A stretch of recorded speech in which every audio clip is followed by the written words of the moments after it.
good night, everyone in Barbados and in diaspora. My name is Shakwani Hunt, both Vice President of the Democratic Labour Party. And tonight is our first edition of DLP TV, Honest Voices for the People. I would like to introduce you to my co-host, political leader of the party, Ralph Torn. Thank you, Shakwani. And on my other side, this is Ramon Goodman, the Young Democrat Members Officer and an active DLP member. Welcome, everyone. So tonight we'll be jumping right in to getting to know our members. And I want to ask Ramon. Ramon, tell us why. Why did you decide to join the DLP and when did you join? Okay, I joined the DLP in 2022, April of 2022, and I felt a level of warmth. It was actually a running party a little bit. With some of the members I knew, and I went to a couple of meetings, etc. And as I said, I felt a level of warmth. You felt a level of what? Warmth. Warmth. Yes, correct. Yes, and more lately, definitely was a case where people reached out, people seemed extremely friendly, and it was all about the people. It was all about the people. That is amazing. How do you feel currently compared to when you joined and like being more active, being more involved? Well, it's gotten better. It is. No doubt about it. I've gone to a lot of social events, and everyone seems to know you by your first name, and they really show how dedicated they are To the people of Barbados. What I would say, as a young person, because the public is always saying the Democratic Labour Party has no young people. Let them know that you are young and tell them what it is like to be a member of the Democratic Labour Party and how they actually involve you. You can actually say what committees you sit on to give the public a little bit of behind the scenes of your life as a Democratic Labour Party member. of course. Well, I'm the membership executive. I deal with recruitment, and for the last couple of weeks, I have been involved in organizing the brigade. I called some of the dinners, and I even went into the bar at some stages, and I was always there to help, and everyone always asked a question. Always asked me to obviously help, and as soon as they asked the question, I got up. I did what you did to do. That is amazing. So that is the membership officer of the Young Democrats. That is correct. And do you hold any positions in the party? Do you sit like on general council or executive council? I'm just currently the secretary. And being a part of a branch, can you explain to the public what it's like to be a part of a branch in the Democratic Labour Party? We about to actually start some events, some fundraising events. We've had meetings, multiple meetings, just to organize the branch. And we have a really good time. So when the public is saying that our branches aren't ready, that is not true, No, because no. your branch, well, I would say your branch is one of the most active branches where every time you guys are out, you have on your logo shirts, your activities, you're really building community spirit. What I want to ask you is, what is it like being in the community, going out there with people, interacting with them as a member of the Democratic Labour Party? How do you feel the people feels about the party when you interact with them? Okay, well, I find that the people that are obviously looking for the Democratic Party to continue to pursue government. We've had situations where people ask the question about where we're going and so forth. I know you always tell them, we're going in the right direction. We are extremely active in the community. That is amazing. That is amazing. What I want to know is, have you seen any concerns or any issues from being out in the community, like anything that you could pinpoint that you think could be improved or anything like that? Yes, definitely. The transport system. Tell us about the transport system. Yes, What is the main issue that you find impacting the people? The main issue is obviously they're not getting transport in adequate times. You have people waiting at the particular bus stops at for 2 hours, etc. 2 hours, 3 hours, constantly, daily. You know. And I walked around. I even went by a particular bus, and I waited, and I waited, and I waited. There was a situation where I saw a gentleman at 5 a.m. He had to get to work for 7. So past him at 5 a.m. I came back, and he was still there at 8 a.m. So that is a serious. So even though the government would have mentioned that they increased the amount of buses on the road, public transportation doesn't seem like it has improved really in your area. And That's correct. what area would you say you are from where that bus route is being impacted? Okay, but I come from Black Rock, Mhm. and there are times as well too where the buses, hours, people were waiting hours for buses as well. And I've seen it on more than one occasion. And and again, I do a lot of analyzing. So I do a lot. I put down my truck Mhm. and I go and I see what other people are facing. Okay. I like the fact that you said you put down your truck and you catch the bus because sometimes people with the power to make change forget what it's like to live the life without opportunity. So when you put down your truck and you catch the bus, what the life on the bus is like for you? Oh man, it's cramped, no doubt about it. Mhm. To the point where I have to be like this. Mhm. Right. And as I said, it takes a long time for the bus to come, and then when it comes, you're like sardines packed in a thing. So I guess we definitely need more buses in Barbados. Definitely so. So I am really wondering what is happening with these electric buses. Why are electric buses not on the road? If they're in accidents, if they can't get repairs, we need answers, Barbadians, because we want to know what is going on. Why are we being impacted in a manner where we can't get home, we can't get to work on time, and we need to be at the bus stop for hours? Sometimes because I've heard online, I've seen online people saying that they've been waiting 4 or 5 hours waiting for transportation, and I know how grueling it could be. Imagine you're trying to get work on time, but then you're struggling to get a bus. I want to ask you about being involved with the water drive because I know that you were out in the field with that. What it was like being in St. Lucie where you saw people without water. Well, I love the smiles on the person's faces when we distributed that water. Right? Obviously, they had concerns about the water. It was of a brown color, and they actually advised us that it was like that for a long time, a long time. And you should have seen, as I said, you should have seen the smiles on the person's faces when we distributed that water. Like they haven't seen proper water in a long time. And that is disappointing because I know even on the road, we heard persons say that sometimes the water truck brings brown water. So you can imagine you're waiting all day and then you finally get water and then it is brown. Do you remember being on the road and water authority members asked us for water? Of course. Tell the public how that was like for us. Oh man, we opened our mouths like nobody's business. It was extremely disheartening. Mhm. Extremely disheartening. It was something else.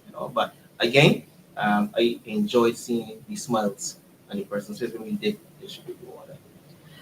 What do you think that we should tell the government about how they could address this issue, how they could be more involved, and how they can help these people? Because they're saying the water is safe to drink. But since then, we've seen the people in St. Lucie post pictures of the water still being brown and tainted. How do you think the government could assist these people more? But I know we would have done many drives. I haven't seen them do a lot of drives. It's a situation where they talked about the pipes being in the condition they are. So, I believe that is a situation where you should look at dealing with the pipe situation as soon as possible. Thank you very much. I want to go to my co-host. I want you to chime in because I was really like just doing all the talking. So tell us from your experience working with this young gentleman, how how you see life as a young Democrat coming through the ranks of the party. How you think that being involved with these activities can really impact a young person? Well, my enduring image of Ramon here is on the Water Drive in St. Lucie. And he was carrying, I think, 2 bottles of water. Mhm. And of course, he's very muscular. And we reproduced a picture of Ramon with his muscular arms walking down the street with a very serious look on his face.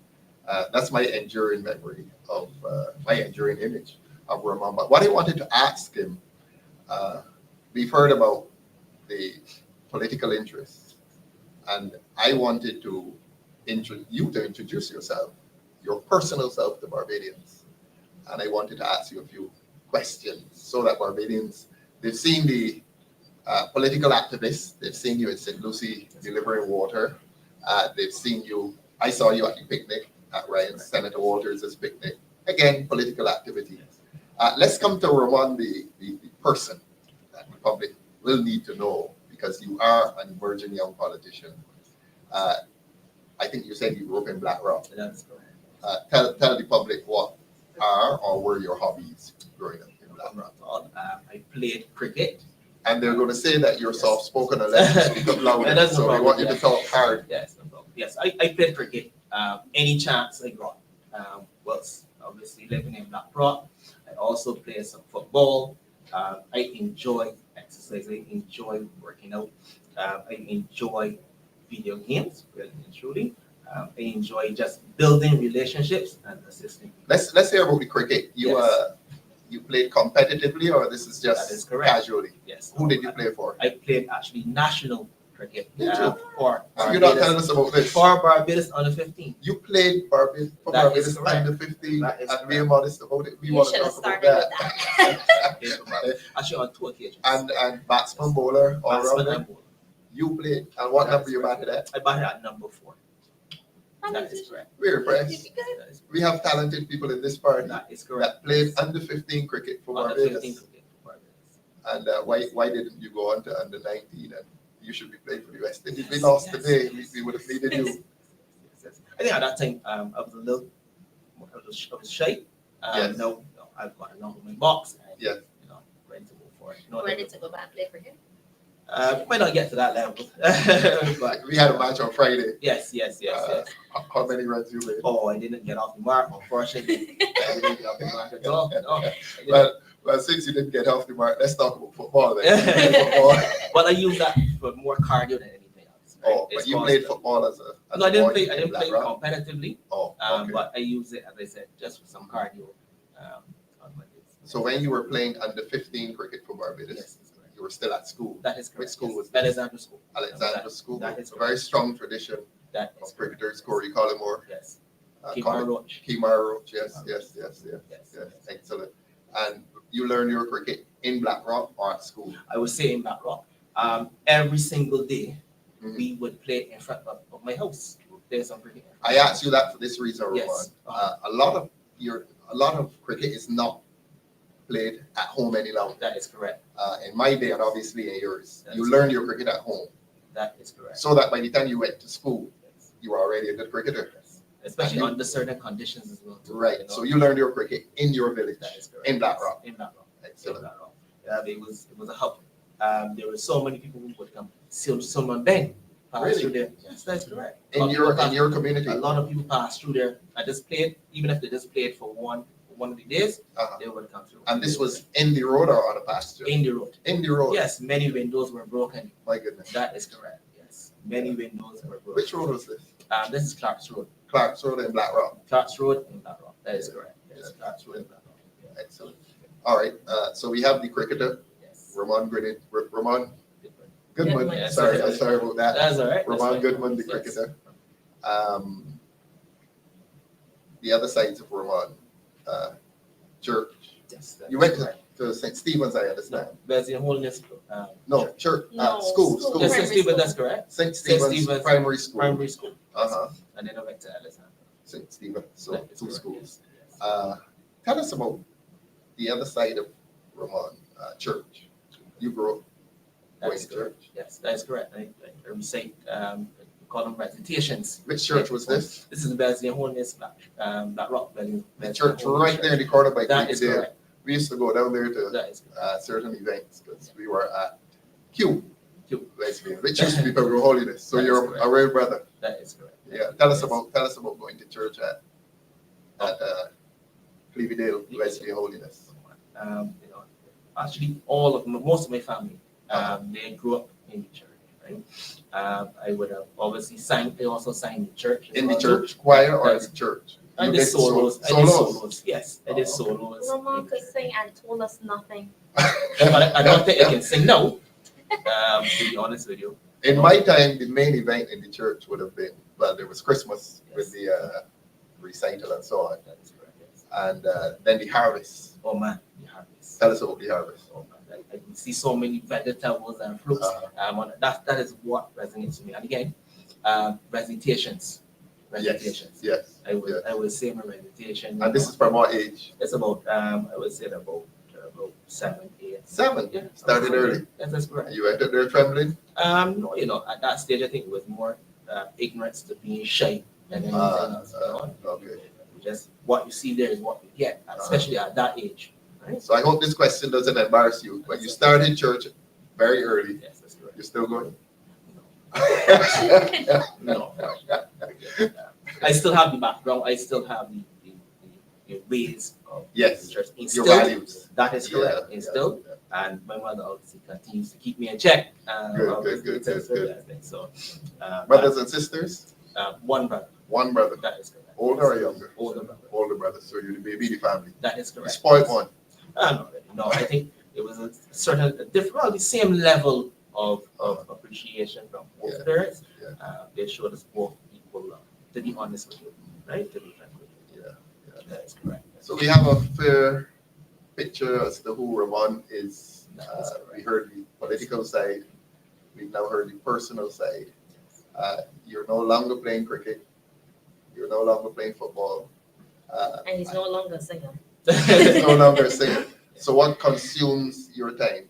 The DLP. That's where most of your time is. That has been recent.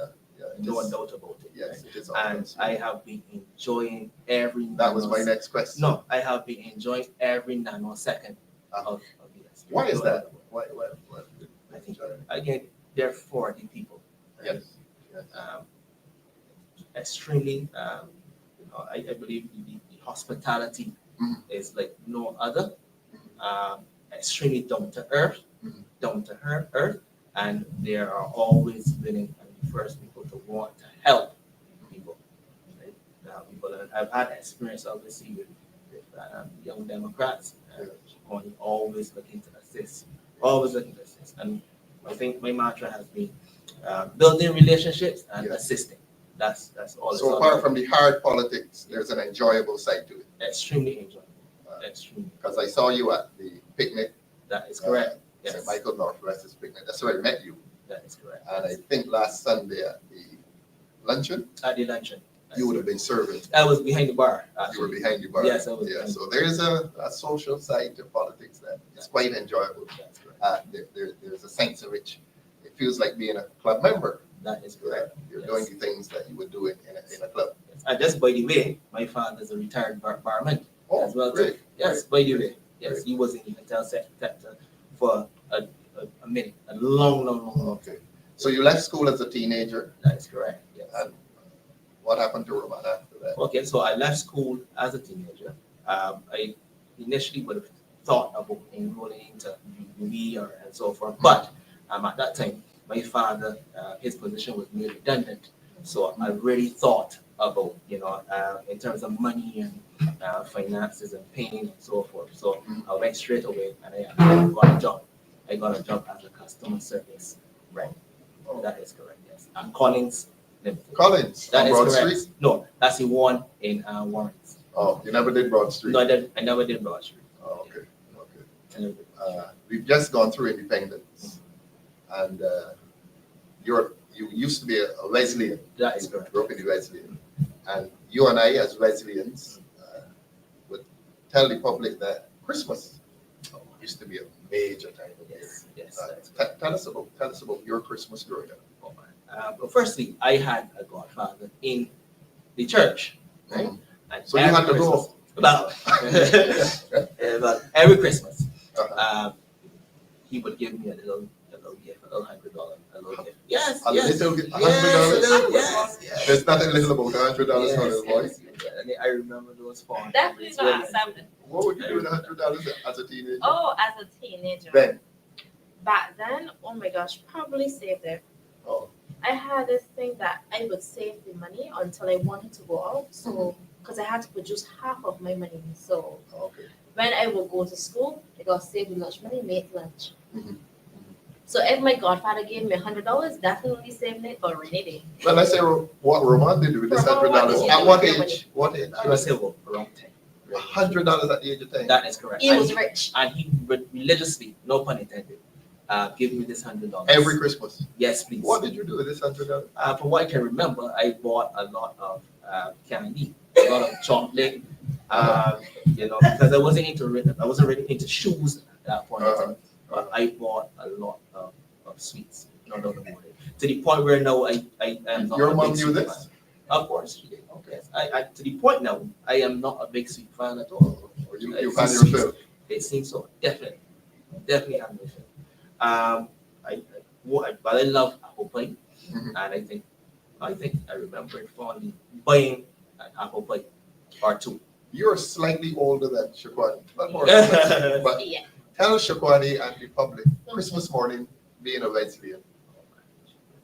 Well, first you would smell the food in the back.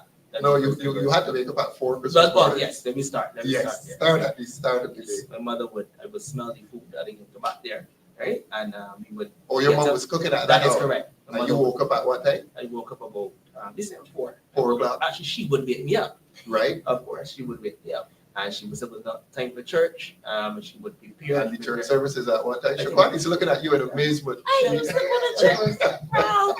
The church service was about 5 from what I remember. Yeah, 5 o'clock 5 service. o'clock. 5 o'clock service. That nice morning breeze. That nice morning. And how far was church from house? I would say about 5 minutes. So you walked to church. That is correct. Yeah, tell us about when you walked into church and what it was like. Yeah, definitely. Everybody dressed. As I said, dressed to kill. Just the kids. Dressed to kill. Dressed to kill. And So what obviously- age do you want us to focus on? I would say around 8. Okay, Yeah. here's 8-year-old Ramon That is walking into the church on a Christmas morning. Yes, that is correct. Uh-huh. So I walk in, and you would obviously sit down. The pastor would start the service, have a seat, and then Christmas hymns would start to ring. New clothes, Like nobody. new clothes, That's tight shoes, because Yeah. several Christmas mornings, Yeah. shoes were too tight. And I know I don't want fast word here, but you know you're going you're going to Queen's Park. Oh yes, afterwards. no, we're gonna get to Yeah, that. we can get to that, Yeah. right? But you're going to Queen's Park after. But lots of singing, Mhm. singing. Mhm. I'm gonna be honest with you, once or twice I slept sometimes in church. But at the age of 8, you're not interested in the sermon. But that's the thing. But I would sing, You waiting for the sun to come up. yes. But I To- would to sing. go where? To Queen's Park. The Well, same tell us Queen's about Park. that. The same Queen's Park. So how you getting from Clevydale to Queen's Park? Okay. One of my mother's friends Mhm. would actually have a vehicle, because at that point in time we didn't have a vehicle. Right. So we would just drive to Queen's Park afterwards, Mhm. and I would see all this. But this time, obviously, myself as a youngster, Mhm. seeing all of these much taller, much bigger people, Yes, yes. and everyone is obviously in their own groups, and they're having a grand time. So what is happening in Queen's Park? That's so different. That's so enjoyable. When I a think year it old was. boy, I think for me, Mm. Ready Queen's Park was concerned. I think it was more of a social event. people because- dress. You say people dress to kill. That is correct. Uh-huh. But a lot of youngsters as well. Mhm. We use that as a little lame as well to Right. tap. You had this experience too, Shaquani? Yes, I have this. Oh, good. We use it as a little avenue to learn, to be honest with you. Because at 8, 9, 10, to be honest with you, in terms of the sermon, Mhm. I don't think I would have gotten. I You're wouldn't not- have You're not hearing a grasped. sermon. at Yeah, I 8, wouldn't 9, have 10. grasped exactly what. So what are you doing in Queen's Park? You're eating. What are you eating there? From what I can remember, I didn't start to eat. I didn't eat in Queen's Park. Nothing. No, I did not eat in Queen's Park. In my day, it was you had the English apple. No, I didn't. I In didn't. your day, you didn't have the English No, apple. I did not eat it. We eat at home. Yeah, I waited. So you just went to Queen's Park, That is correct. 10-year-old Ramon, That is Let's correct. take Yes. taking pictures, running up You and would down. take some pictures, but I wasn't really a picture person. Mhm. I was more about, I guess, chilling with my friends Right. at that point in time. There's something you're missing in Queen's Park. I want you to talk about it. Music. Music. Yes. Yeah. Who was there playing music? I can't remember that. Policeman. The policeman. Precisely. Policeman. I guess my scope was just lineman, and then I always was anticipating the food when I get home. When you get home. To be honest. Okay, you want to get home to the food. That Tell is everybody what food you were getting. Oh my goodness. Tell the public. Oh, there you had ham, you had mac and cheese, when they call it macaroni point now. You had rice, you had Rice and turkey, rice and peas, rice and peas. Green peas. Green peas, peas. green Precisely. peas, It can be yes. split peas on Christmas, No. right? Yeah, Green peas. no, Green definitely peas. not split peas. Green So, peas. but my thing was the ham, obviously, lots of it. Turkey, as I said. Cranberry sauce you put on the turkey. Yes. What else is it? Potato salad, coleslaw, a bit of something called jug. Yes. Yes, Yes. a bit of jug. But Brown one. I didn't like that. Why not?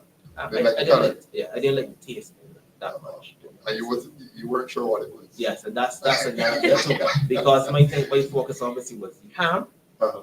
and the macaroni. But there's no doubt about it. Those are my two favorite things. Pasta and Tell these modern people about the drinks. oh man. Well, As you for got me, into your teens, what did you drink? I was the sorrel and coconut rum.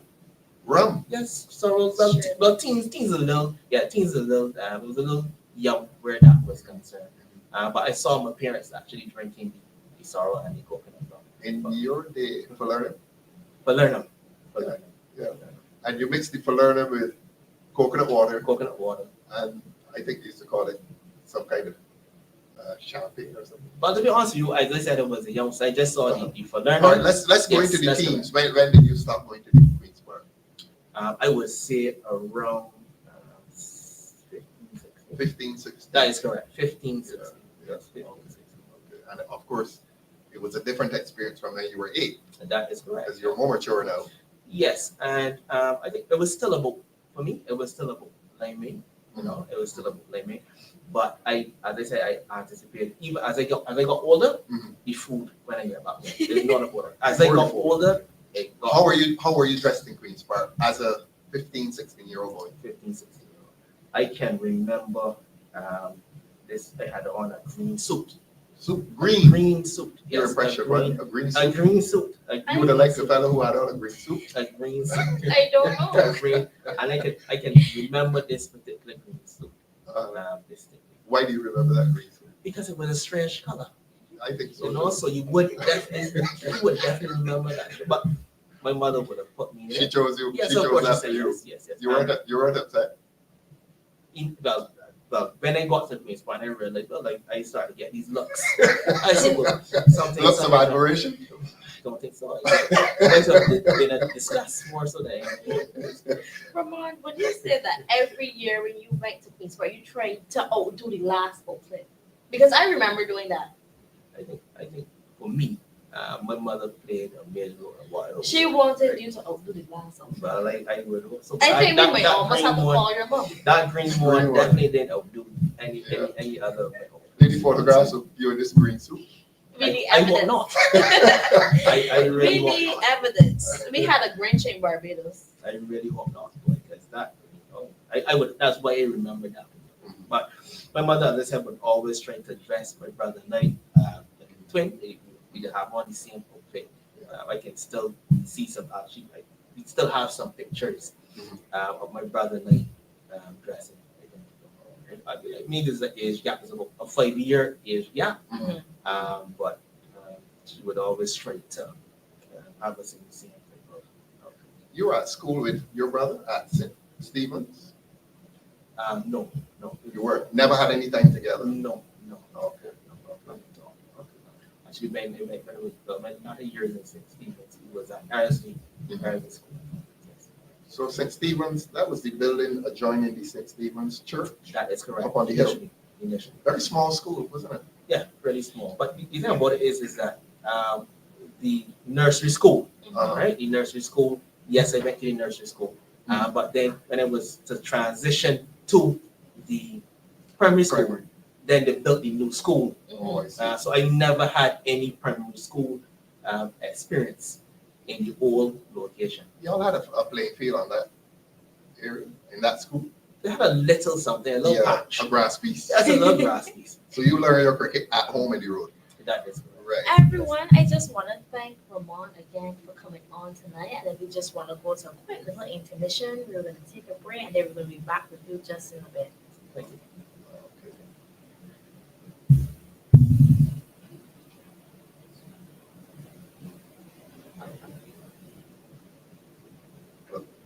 I suppose we should say thanks to Ramon. I want to say thank you very much for Ramon for coming on. We want to say it was definitely an experience, but we want to say we're going to have you back because I feel like this was just the beginning of the conversation because we didn't talk enough of his politics. Definitely not, and we stuck to his younger days instead of talking about some of his older days. Yes. So we're going to have Ramon back because this program has only now started and we definitely don't plan to stop this anytime soon. But I want to take this time now to prepare us to introduce our next guest for tonight. Our next guest is Senator Andre Worrell and the president of the Democratic Labour Party. And Andre, it's such a pleasure to have you on the program tonight. And I want you to tell us what is the most pressing thing on your mind right now that you need to get off your chest.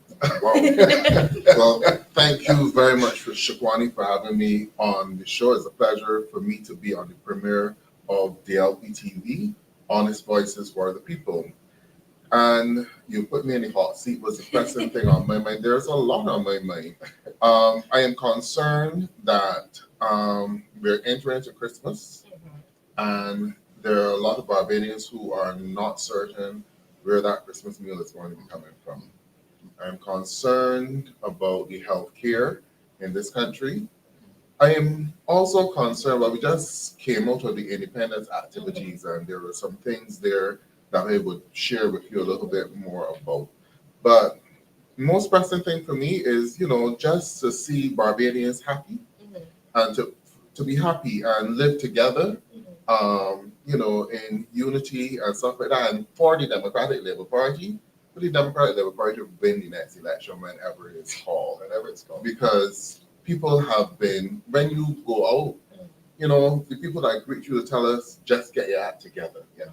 Because they're not happy with this current government and what is happening in the country. It almost feels as though we are in a state-controlled environment. And there's not that freeness and openness to speak, to share your views. And then also, you feel as though you're being held down as well. A lot of Barbadians feel as though they're being held down, not given the opportunity to grow financially, business. You see a lot of businesses. A few days ago, I was in Broad Street during the day. And I think it's something that we really need to take a tour of, the number of doors that are closed. That's right. In Broad Street. No longer Broad Street. The number of doors. And Broad Street, when I was younger, because I was listening to the conversation, right? And yes, I did work at Collins in Broad Street. Clearly, we have to talk about that. Clearly is a rite of passage to work at Collins. Right. And, one of the important things was shopping at Christmas. Oh, yeah. And Broad Street was the place to be. But now you can hardly do any window shopping in Broad Street. A lot of it boarded up. A lot of the stores are I like boarded how up you're and saying closed down. window shopping. I want the public to know we had hard times back then too. We also window shop, but it's a lot harder now. No, but the window shopping then was a little bit different. Yeah. It was window shopping with an expectation that you will go and buy. Yeah. Because in those days, and that's another thing, in those days the stores, they did not open as long as they used now. Yeah. Because we live in a time where, I grew up in a time where stores closed at 4:30, right? Only at Christmas time would stores like Cave Shepherd open till about 8:30, and then 9 the week of Christmas. Yeah. So you window shop, you pass through town and you see things in the showrooms, this display, and this is something that you'll probably buy for Christmas, for someone for Christmas, right? So when I say window shopping, it doesn't mean that you didn't have the money to spend. I want to say in my generation, currently, we don't have the money to spend. Just to be clear, we're window shopping because we can't afford to purchase anything in the store. So it's the same principle, but slightly different. I heard you mention about how difficult it is for people currently right now. And I guess getting Christmas food, as Ramon would have said before, the food was the most important part of Christmas for him. So being in this time, how do you think businesses are going to be able to handle it? Because food shortage, the I don't know want to say lack of money and income, and they literally can't afford to do that spread of Christmas now. Okay. Well, let me share an example. I passed yesterday evening a ground. I thought it was sweet potatoes, but it was actually yam. And a lot of people were there. So people Which are. parish was this? This is in St. John because I live in St. John. So this is a ground by Vincent Hill for those who are maybe interested. The yam is actually $60 a rod. What? What's the rod? What's the rod? That's- Chikwani? A rod is like a whole line. Usually you pay like $25 Oh, to dig a rod. People, oh. you usually will pay like $75 for 3 rods, and you go and get some friends and dig all 3, and then you got 3 or 4 bags of potatoes. But $60? Yes, that's the price right now. So that's an expectation of what people will feel when they hit the supermarkets in a couple of weeks to do their Christmas shopping. You now have sweet potatoes $4.50 a pound and going higher. Yams at $60 a rod. So that means that when they get in the They will be like $4 or $5. no, $6 to $8 or more per pound. Per pound. So these are the challenges that we are facing. In terms of chicken, you have to. Well, I hopefully have my chicken on order with a farmer, and hopefully he keeps that order. We need to get Andres farmers' contact information because the people in Barbados can't find no chickens in the supermarket. That's the Because when problem. I go, I see empty stall, $30, baby bird. So we need your contact information. So I don't know if next time you come back on, if you can bring that information for us. But that's the headache that people will Uh-huh. face when they go into the supermarket shopping. At one point in time, on average, most people probably spend more than $400 a month, and that food does not even last a month. And then you'll probably have to run back in the supermarket in 2 weeks or so. So you're roughly looking at people spending well over $1,000 a month to properly feed themselves, and you have to cut your eye at certain things. So, and unfortunately, a lot of the healthy foods are the ones that are expensive. So then it adds to recently the hospital said that there were increased cases of heart attacks in Barbados.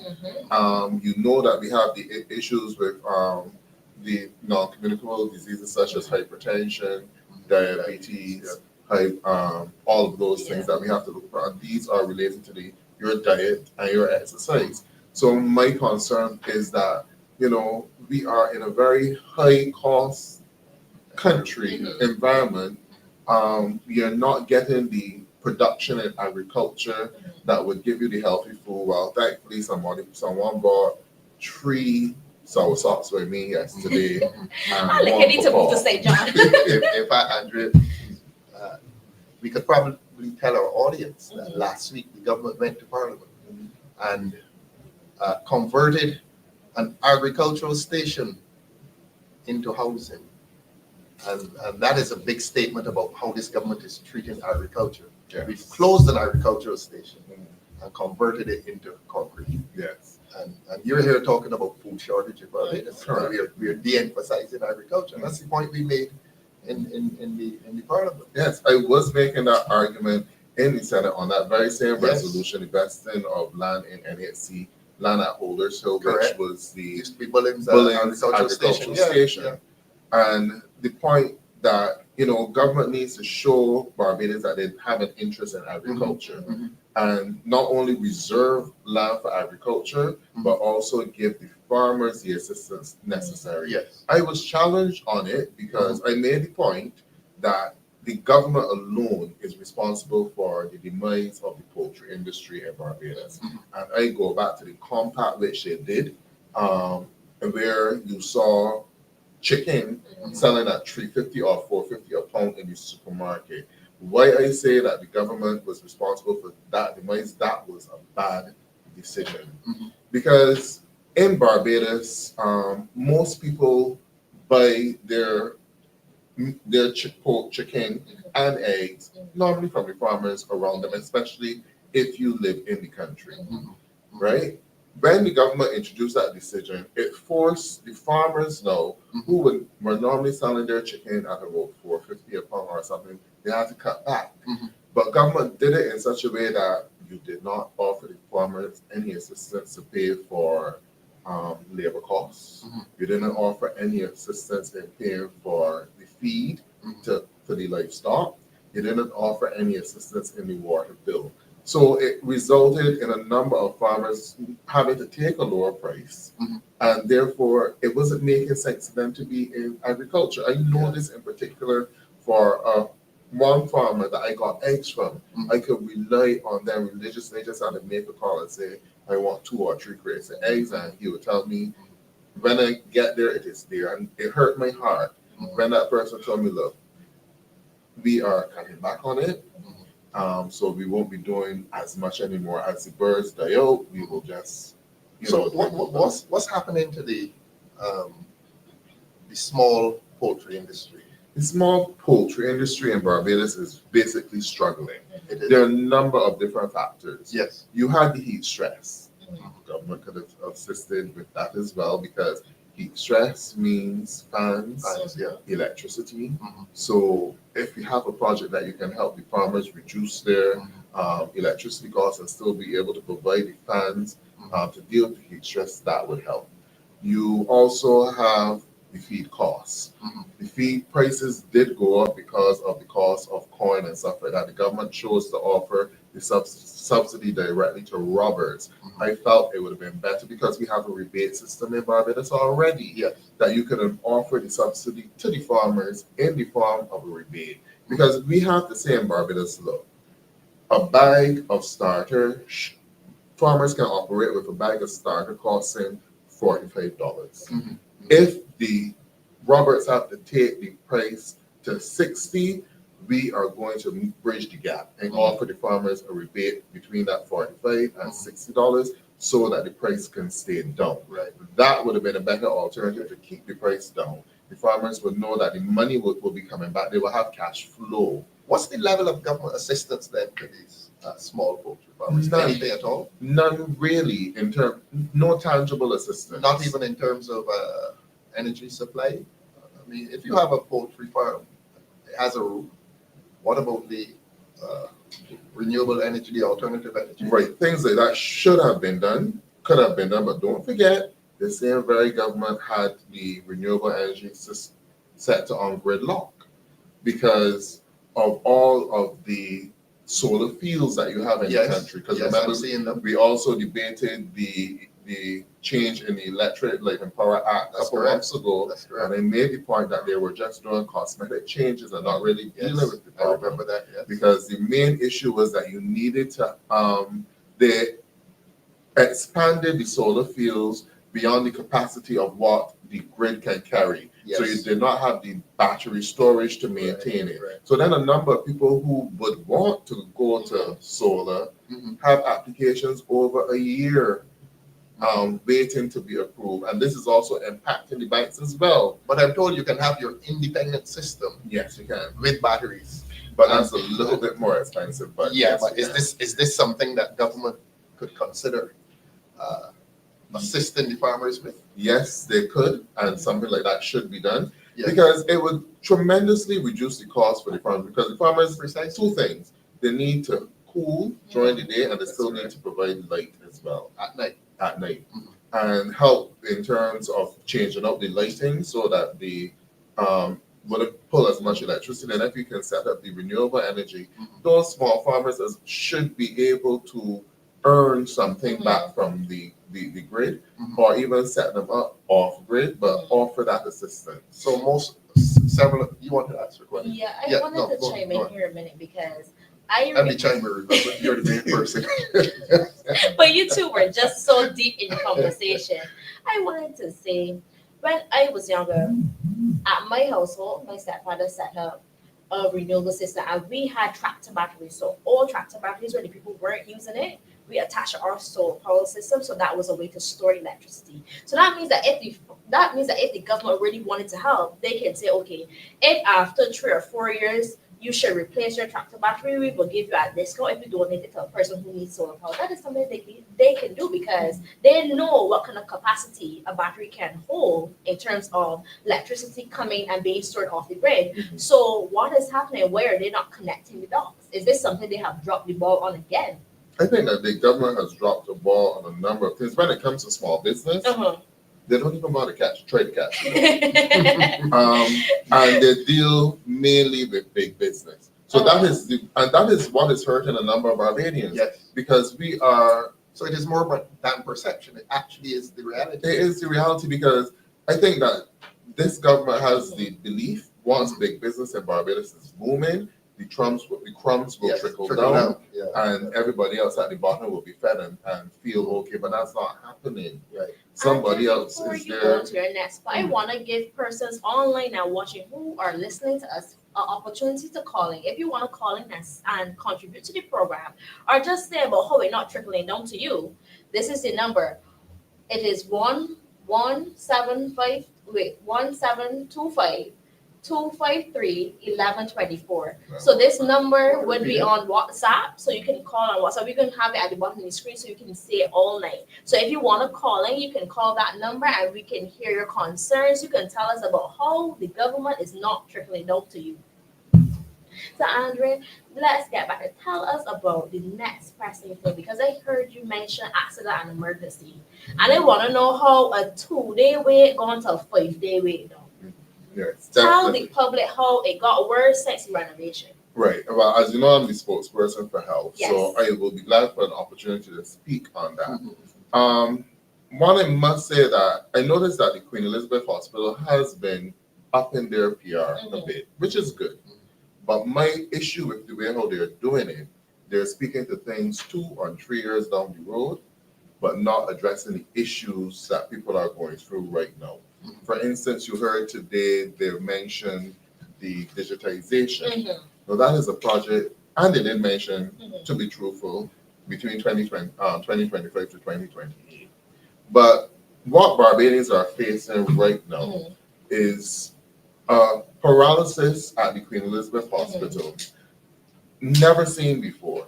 I'm not going to say that the QEH never had problems, but there was a time where the service at the QEH improved under Dr. Dexter James. But right now, when you go to accident and emergency, even if you go to FMH, which they often tell you to do, if there's a surge at the accident and emergency, and you go to places like FMH and they refer you back to QEH because the situation they can't deal with, you still end up having to wait for a very long time in A&E before you actually see a doctor. I actually remember when I went there with a relative, and I saw a lady I knew, and the lady said, I can get you soon. I have a letter from my doctor. And I told her, watch this. And I asked everybody next to her, do you have a letter from your doctor? Can you show it to her? And they all took out a letter from their doctor.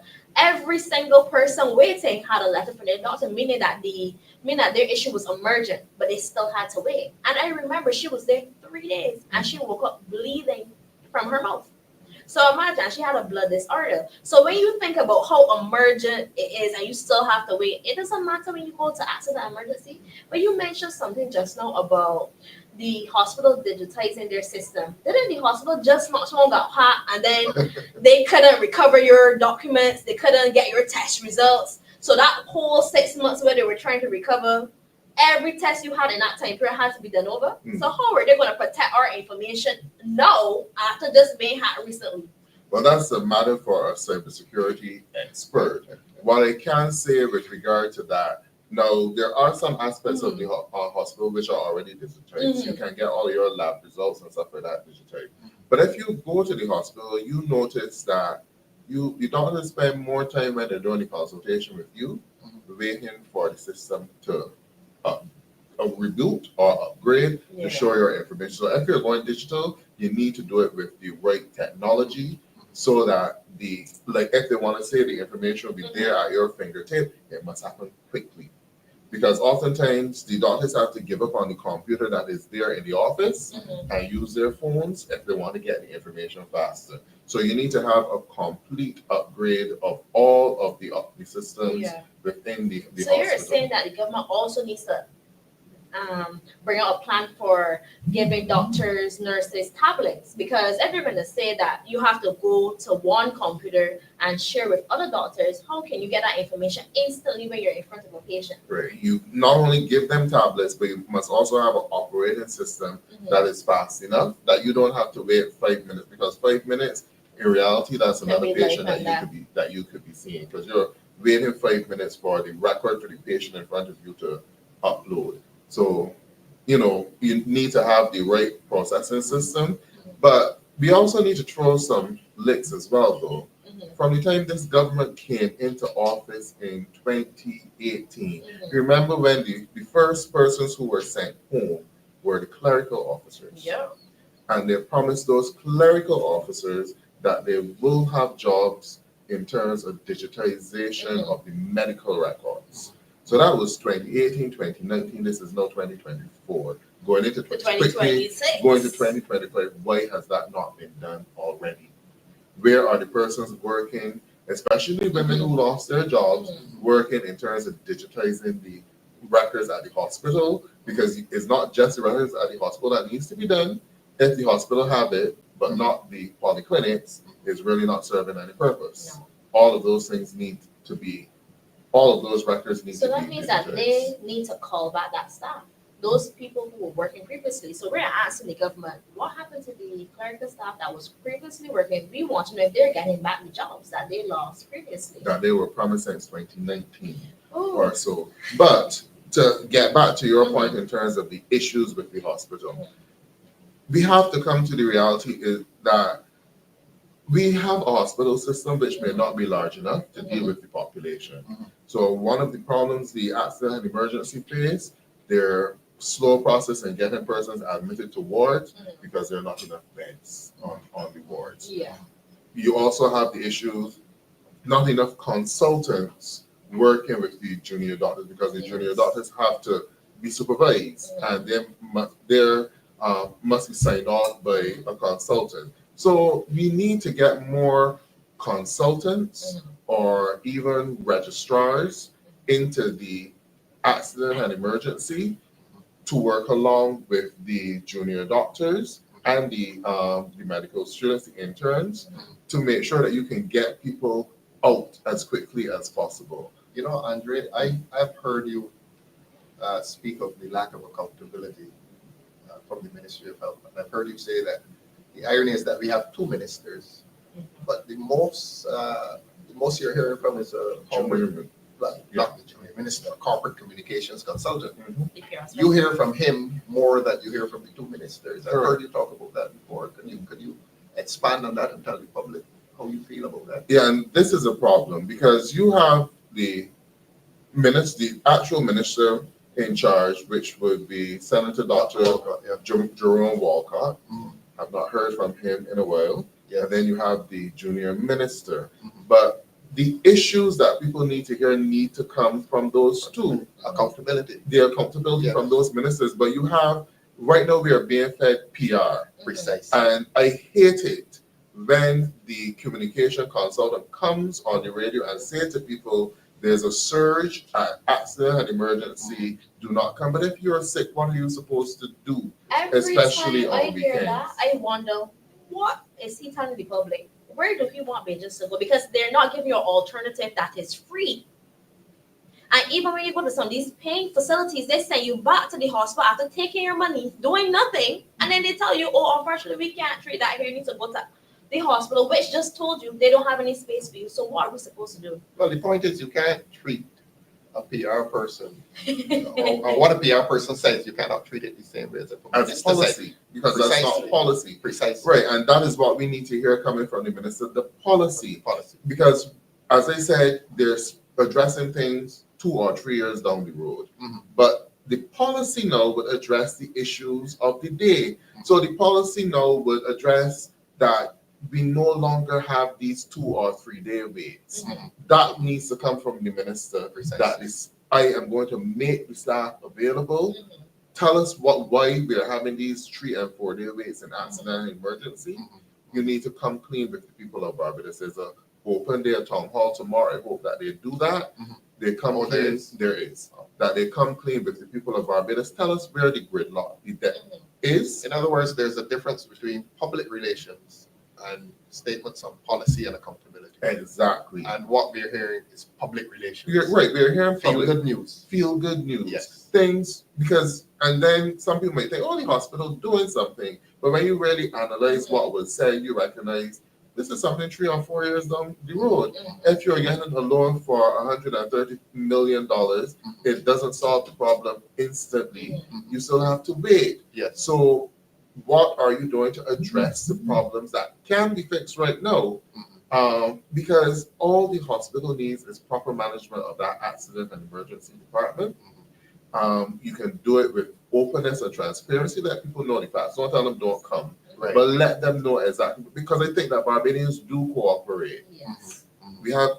They do cooperate because if it is not a serious issue, we've gone past that stage where people just get a cut and run into QEH. We've gone past that Yes. stage. Yes. Most situations, people are there because they're either referred by a doctor or FMH and told you need to go to the QEH because there's nowhere else that can treat you. So the QEH now has to increase their operation, their turnover, that they can get these persons seen and discharged. Several ways that you can do it. Because in some cases, some people just need to see a doctor. The doctor would be able to write a prescription and discharge them out. And then there are the ones who would need to be for testing in either x-rays, ultrasound, whatever the case might be, or blood tests. Yeah.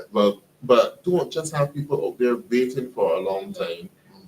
You only seeing the first nurse, and then that nurse change shift. And there's you start over again, They can't and find you the haven't paperwork. seen a doctor in 8 hours. We should set a policy that every patient coming into QE, the accident and emergency, should be seen by a nurse within a certain period of time, and then seen by a doctor in at least 8 hours. You should not be going over You had 24 mentioned hours and 3 previously days. that we have a rise in cases with heart attacks. I actually know a person who had a heart attack accident emergency waiting to be seen because the previous system, when you come in, you will go to a nurse and tell them your symptoms.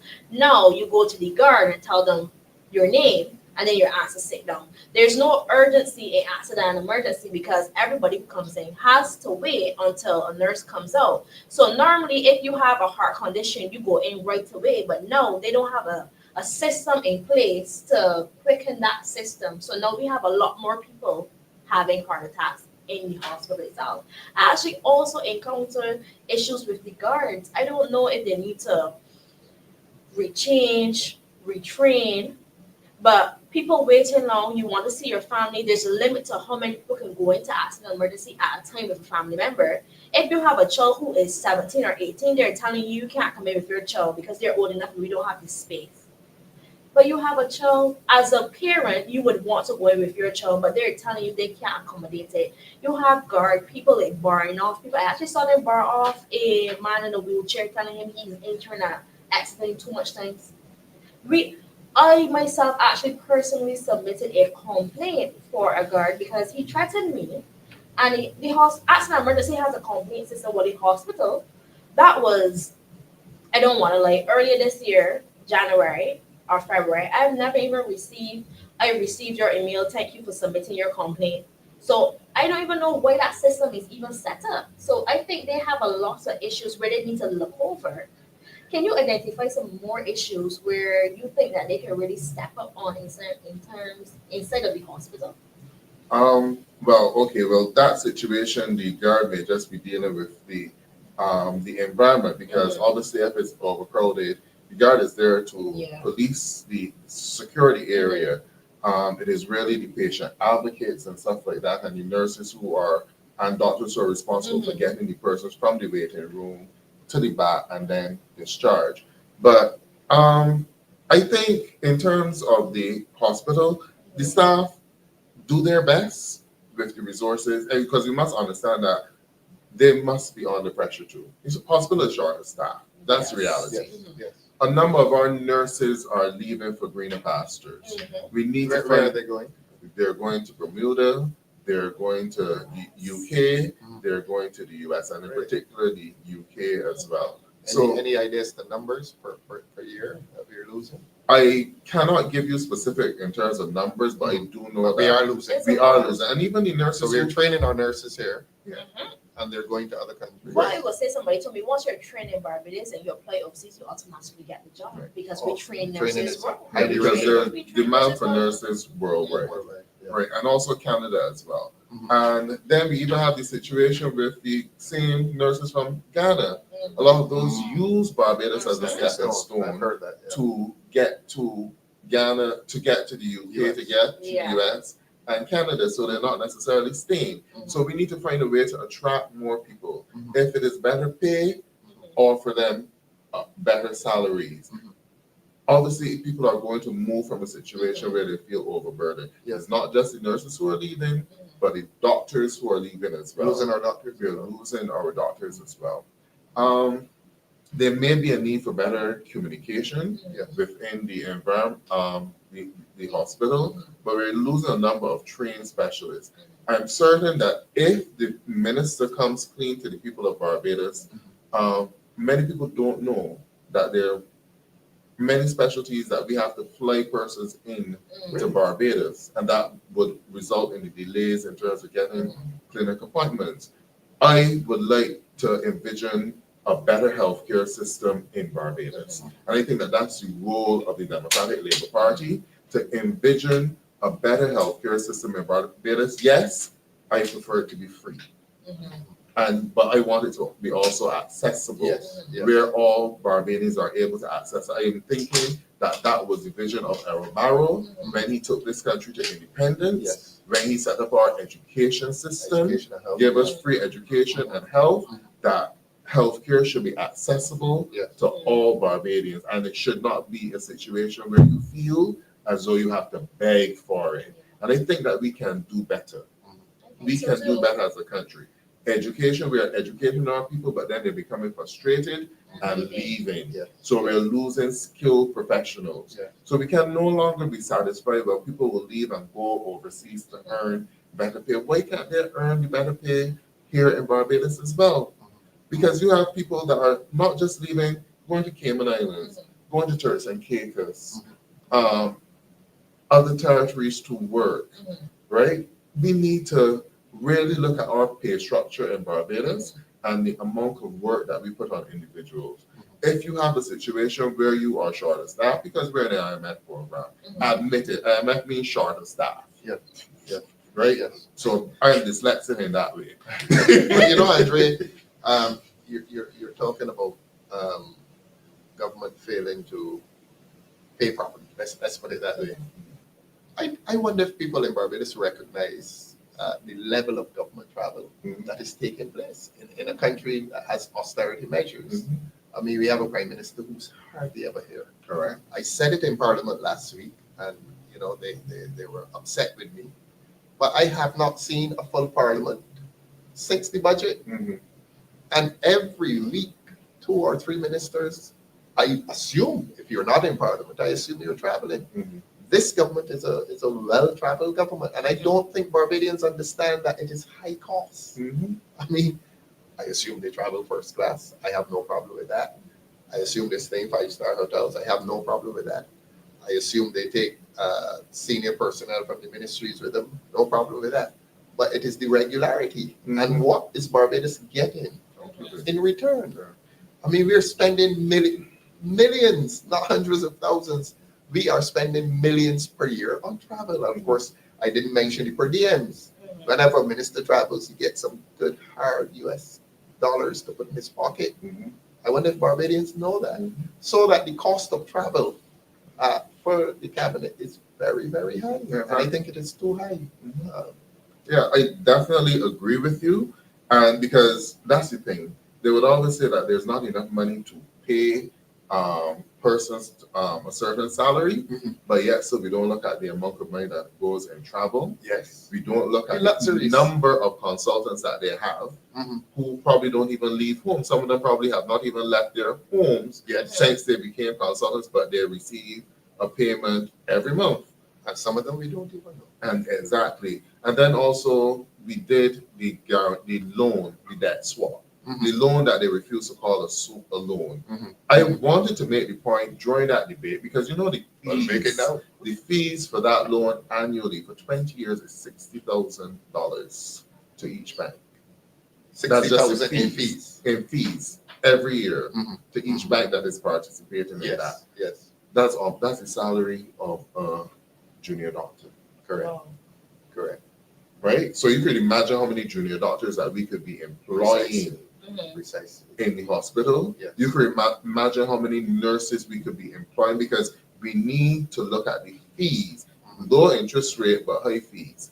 Because when I worked out that particular loan, the fees alone and the interest was working. Well, I know that $60,000 was one fee for each bank up front for the 20 years of the loan, Mhm. and then the interest rate. You need to look at these things. And these are so we need to set our priorities, need to pay our people better. Mhm. Yeah. In my view, we are developing two Barbadoses, Mhm. but we all live in one. Mhm. There's when I say the two Barbadoses, there is a Barbados that is very high costs, Yes. but then the people High that maintenance high people. maintenance Yes. people, Yes. but then the people who work in those servicing those high maintenance people, they still have to buy food from the same Precisely. supermarkets Precisely. that those high maintenance people Yeah. shop. So the price is set for those high maintenance people. Yes. But the salaries that the workers are paid are not paid to meet those prices. you really wonder how people live. Exactly. People aren't living. Well, I wanted Andre to comment on next year. We have this. The government has this regathering thing. Mhm. It starts in St. Lucie.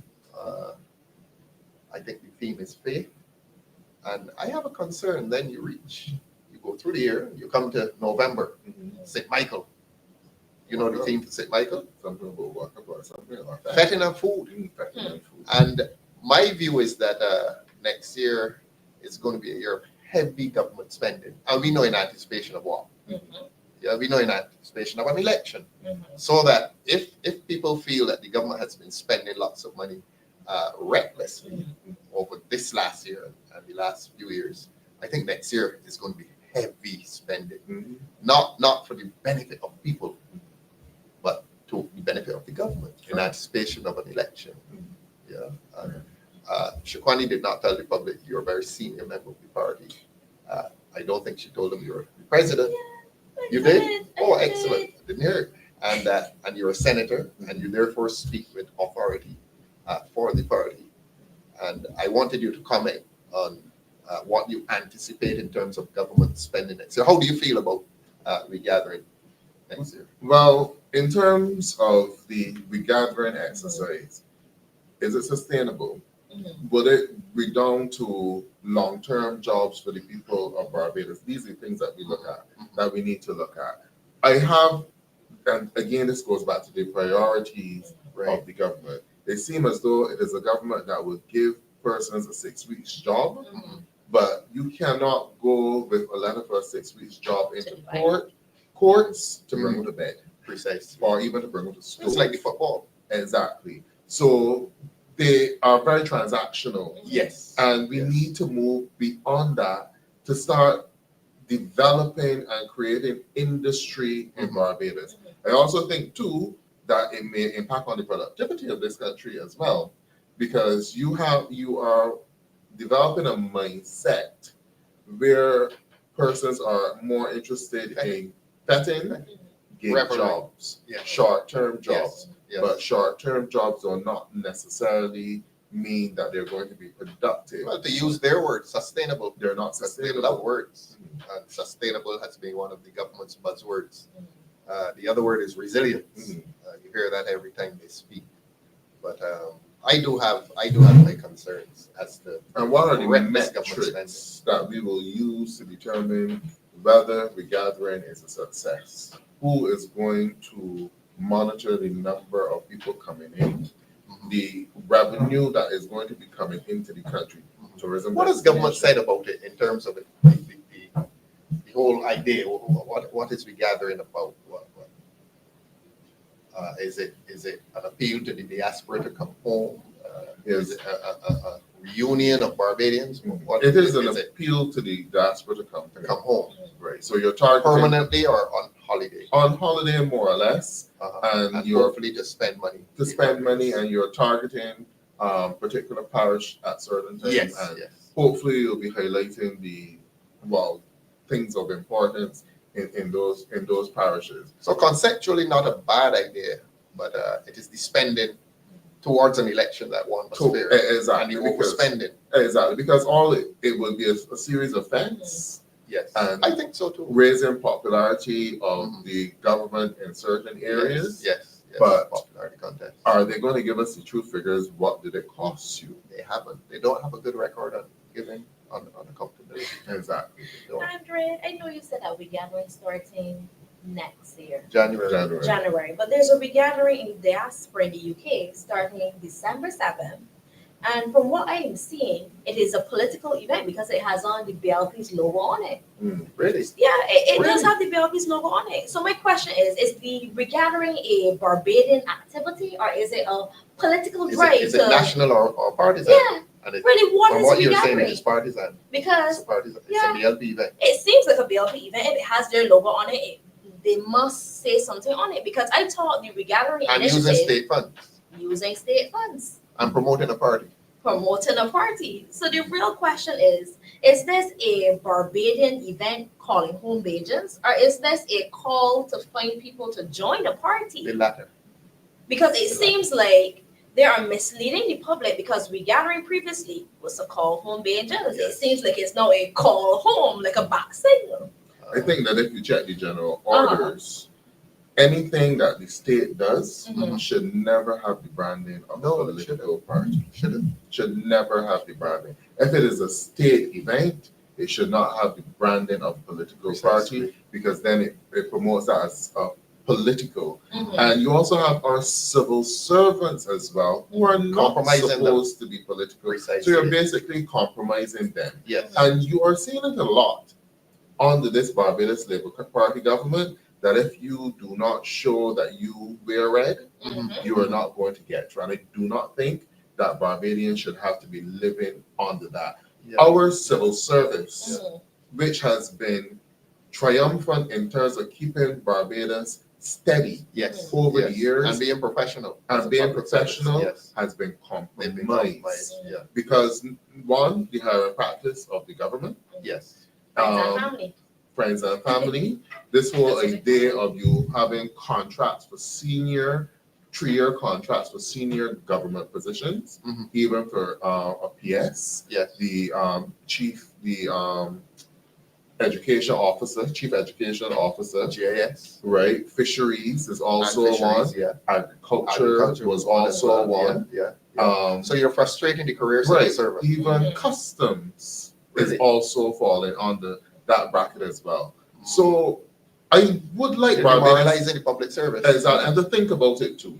Because if you are a senior government officer on a 3-year contract, and you know that your contract is due for renewal in next year, Who do you please? who do you please? Exactly. Because it is the minister that has a lot of sway in determining whether or not your contract is renewed. The And you minister. are The minister. well, Some people the- feel that there's only one minister. There's only, well, the truth is this, there seem to be only one minister, but if you look at what it is that they have, the town hall meetings that they have, which is Power speak. which is a Prime theatrical Minister speaks. presentation, right? Prime Minister My speaks. real question is, if you are a minister, why do you need to come to Paris Speaks to speak? You could just speak any other day. Like, You know, my view is that those meetings should be local government meetings. yes. But Where the the issue people is from the that communities come and resolve their issues. You don't need a prime minister there to talk about a bus service. And a But pipe if that you, burst it down the feels street. like there's a lack of trust in the people you're working with when the leader is always speaking on behalf of Precisely. their Precisely. behalf of Compensated. the colleagues. Because it doesn't seem that you trust them. So why should we trust them if every time there's a Leader has to be there. If there's a press conference and the Prime Minister is there, that means only one person speaking. Precisely. So And I think the agents are getting tired of even if it's a press conference on health, but you know what? The Prime Minister does not. If there's a press conference and the Prime Minister does not turn up, you know it's bad news. She does not turn up to anything with bad news. with bad I news. think She we has know not that. spoken to the water issues in St. Lucie There's as not- yet. as far as Not they that she's the say, minister there's responsible for that, right? there's Yes, no water yes, issue in yes. St. Lucie as far as what the government is telling us. Mhm. There's nothing. So there's nothing to speak about. And if they keep this practice where she only comes out and shares good news, it's going to come to a point in Barbados where she will not be able to say anything because everything is getting very bad. Supermarket is difficult. St. Lucie is difficult. Maybe that's why she's traveling. So much, yeah. So I guess if she increases her travel next year, that means Barbados is really going downhill because it's getting more difficult for Barbadians to live here. But I think Barbadians need to ask a very serious question. And this is not to be attacking the Prime Minister unduly. I mean, you put yourself center stage in Barbados. If you're center stage, you're going to attract scrutiny. Has the Prime Minister, over the last 6 years, spent an entire calendar month in Barbados? When we had COVID. When we had COVID. Oh, you said over the last 6 years? Yeah. Only during COVID. Only during COVID. Only That's- during that's- But I think that was What are the fine, returns? sorry. I do not know. I mean, certainly I grew up in a Barbados in which you got accustomed to your Prime Minister's presence and this Andre. Every time the Prime Minister left, you saw it in the newspaper. Mhm. You saw a notice, Prime Minister's away, where she's going, or he, Mhm. where the person is going, what is the business, and when they return. And who will You act- don't see that anymore. and who will act as Prime Minister. Precisely, so that you got a sense as to the hierarchy. But nobody knows now. You turn on the TV or the radio and hear that the Prime Minister is in Washington or Azerbaijan or somewhere like that. Mhm. The common courtesy of informing Barbadians, and it's more than a common courtesy, it's a protocol. And you often wonder how she get to these places so quickly, so she can't be flying commercial. Well, I say- will tell you, I there was a don't certain know. trick. Certain trips are very, very expensive. When we were talking about the expense earlier, we forgot the mode by which she travels. Mhm. Yeah, very, very expensively. And as you say, it gets there very quickly. So it cannot be commercial. Not the commercial. Not commercial. So, but that's the country we're living in. And, and going back to where we started, and then we say that we cannot pay our civil servants better. It is a matter of the priorities. And parents cannot feed their children. And schools close every week. A different school is closed. in Sometimes Barbados. 2 and 3 schools are closing one day at very short notice. And I always wonder, what do parents do when you get a notice on your way to drop off Precisely. your child? Do you Precisely. take them to work? Mhm. Or do you have to now call into work and say, well, can I work from home today? Or I need to take a Productivity must be down. Exactly. And not only that, we have to wonder too about the children who are at home. Precisely. What do they do? What are they doing, and is the homeschooling that they're getting adequate? Precisely. Because we've had problems with that coming out of COVID. To some extent, we didn't really have a choice at that time Right. because of how COVID was Mhm. and the school system was closed. But do we need to put our children Right. through that? Yeah, it must take a lot of self-discipline to ask a child. I mean, I was a little boy. Most little boys, you tell me at home, I'm not going in front of a tablet or the book. He's outside and go play. Exactly, especially if there's no one there to supervise. Precisely. Precisely. And the quality of supervision as well, because you may have a grandparent there who is just saying, "Oh, the child is there in front of the TV, Trying to do the chores. right, trying to do this chore," but the grandparent really does not know how to operate the technology. Mhm. The child might be in front of the TV, but playing, what's called Minecraft. Yeah, that's it. Exactly, playing Minecraft Yeah. or something of that nature. These are all of these are issues that are compounding in Barbados and is resulting in societal Breakdown. Yes. Yes. And we really yes. need. I'm not getting the impression that this government takes it seriously and is willing to address it, because you haven't heard from the Minister of Education either on the constant shutdown. I think that It's Vice the President indifference. Felicia John Yeah, should be it's the the Minister of difference and the Education. content. I mean, people are concerned, but the government doesn't say much. Correct. Yeah. So all of these are issues that we are facing. Guys, I know that we're deep in conversation, but we have a caller. Guys, anybody who's trying to call, add a 1 onto the number on the screen, and then you should be able to get through, because I'm getting some messages saying that we have a couple people trying to call in. Hi, good night, caller. You can go ahead and speak now? Good evening. Good evening. Hello. Good evening to the panel. Good evening to the Master of Ceremonies, Mr. Hunt. And good evening to Comrade Leader Torn and Senator Worrell. Good evening. I have a question or two for you, gentlemen and lady. Now, you would have stated, Miss Shaquani, that you find it interesting that with the gathering, that they're using the Barbadians party insignia. And that begs the question also, if that should not be, as Mr. Worrell was stating, why is it then that the statue that faces the public building also, if you look at that statue carefully, that statue is the exact statue of the DLP insignia on the cover of their manifesto. So my question to you all is, one, is it that part of breaking the protocol as far as standing orders is concerned? Also, is the same way for the regathering? Is it that breaking it as well? And number two, under a new DLP regime, Comrade Worrell, what do you see or what can we do to revamp in the entire medical health system as far as the hospital, the different lacking of customer service in the clinics, and the lack of medications within the drug service, the lack of attention even to the sick and elderly? Like, I know people that have been there for the last 3 to 5 years and it's not a drug to get a surgery done. So what can we do? What can we do going forward to alleviate these troubling factors? That's my question to you guys. Have a blessed day. Thank you very much. Those were excellent questions. Comrade Tor, do you want to answer the first question Yes. about There's a certain code of conduct that should really govern. He's still there? There's a certain national code that says that you do not reduce national symbols to partisan expressions. And he's made a very interesting point. When the stat, not the thing in the square at the top of Broad Street, right, when that was done, I did have the concern that it seemed to resemble a BLP symbol. I did have that concern, and I still do.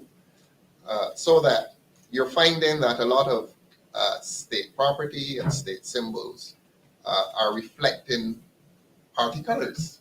I thought, and we complained a lot about the foundation school when they held the conference up there. As a former they painted- foundation student, I remember going to school and the floor being gray. And when I left school, we had an indoor volleyball court. For a lot of people who don't know, we play indoor volleyball at Foundation and indoor hockey. When I saw the floor red, I was like, "Where's our indoor court? Where have they gone?" That is repugnant behavior. You don't take state property and put it in the colors of a party. But I thought it was only Foundation, Shivani. I went to schools all over the country, and I'm seeing the benches and the tables. They're painted them right. That really disturbed me because, again, at Foundation, from the time I went Foundation, our benches were yellow and black with our school colors. So Barbadians are supposed to believe that this painting everything in red is coincidental? No, Because the red paint was cheaper. I'm wondering if they're getting it Yeah, on that's discount. Because if they're getting it on discount, let us know I mean, where we can get it. it's really ugly behavior. It's so obvious now. And this is something that happens in repressive dictatorships. This is something that you can trace back to Germany and Italy under Mussolini. Barbadians never saw this kind of thing. No. A government never painted its party colors in schools. I mean, that's child abuse now, for God's sake. It is ridiculous. Sometimes I wonder, what is the example you're setting for the next generation? Precisely. Is it the example that when you're in public, you can do, oh, wait, look at the screen, guys. If you look at the screen right now, you zoom in, look right next to the Barbados flag, you can see Yes, at the the bottom. Barbados Labour Party logo on the Yes. regathering. Yes. So is this a national Launch event? of Regathering 2025. It looks like a launch of a political campaign to me. and and says it's also- Barbados Independence And Gathering. it's not even free. It's Right. £100. So where is the funds going? Is it going to Barbados or is it going to a party? We really want answers on this because Well, it says launch of Regathering, which is a state slash government. yes, but it has a political party's logo on it, Logo, and it's precisely. also a cost to Well, attend that's this event. Yeah. And it We was need being a- promoted by the High Well, Commission. that's an example of a state event Mhm. being owned or appropriated by the, by the party, and that should not happen. It means that in Barbados right now we have what you call party paramountcy. The party has become the paramount institution in the country. It's no longer the government; it's the party, and they're trying to say to us, well, perhaps that there's no distinction between the government and the party. My question is, who is the funds going to? Party or country? We need answers, and we need somebody to come and report to this because it's either that this was an error that they created this flyer and they mistakenly had this logo and they just put it on. So They maybe didn't the know. benches right are there's an error as I'm well. going to say that is a lack of judgment, and they need to correct it because if you're at It a is very school, deliberate. It is no, very. they very need deliberate. to do better. You're at a school.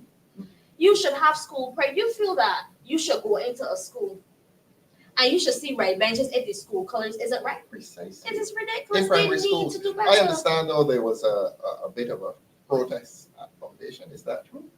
That there was a plan to have a protest against the painting and red.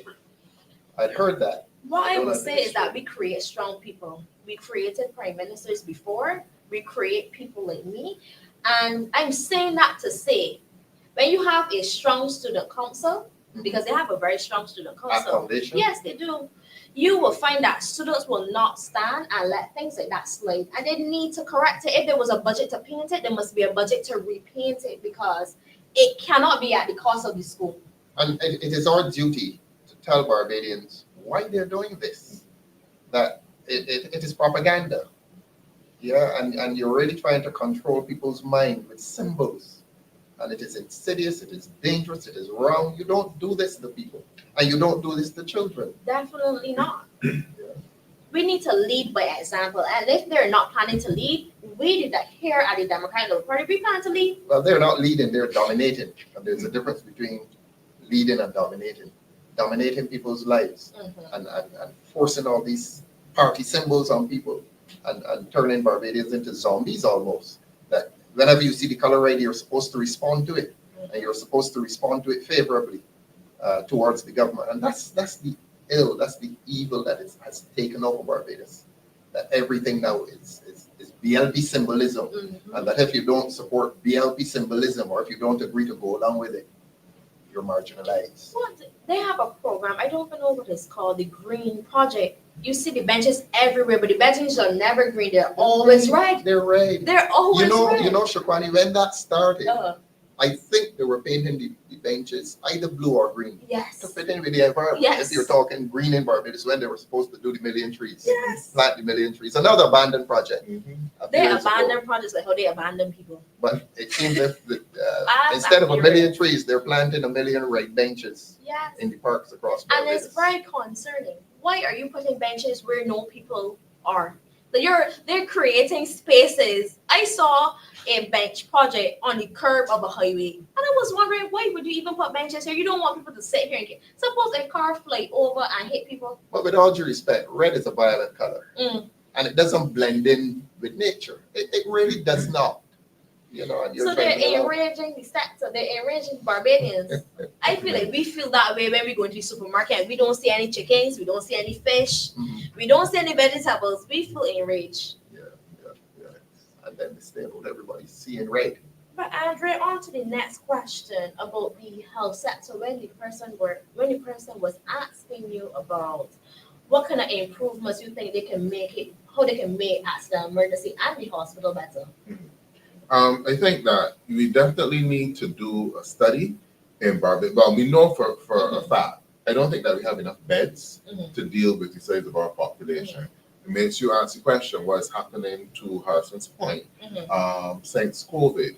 I don't think we are in a bad habit of closing buildings. That's still open.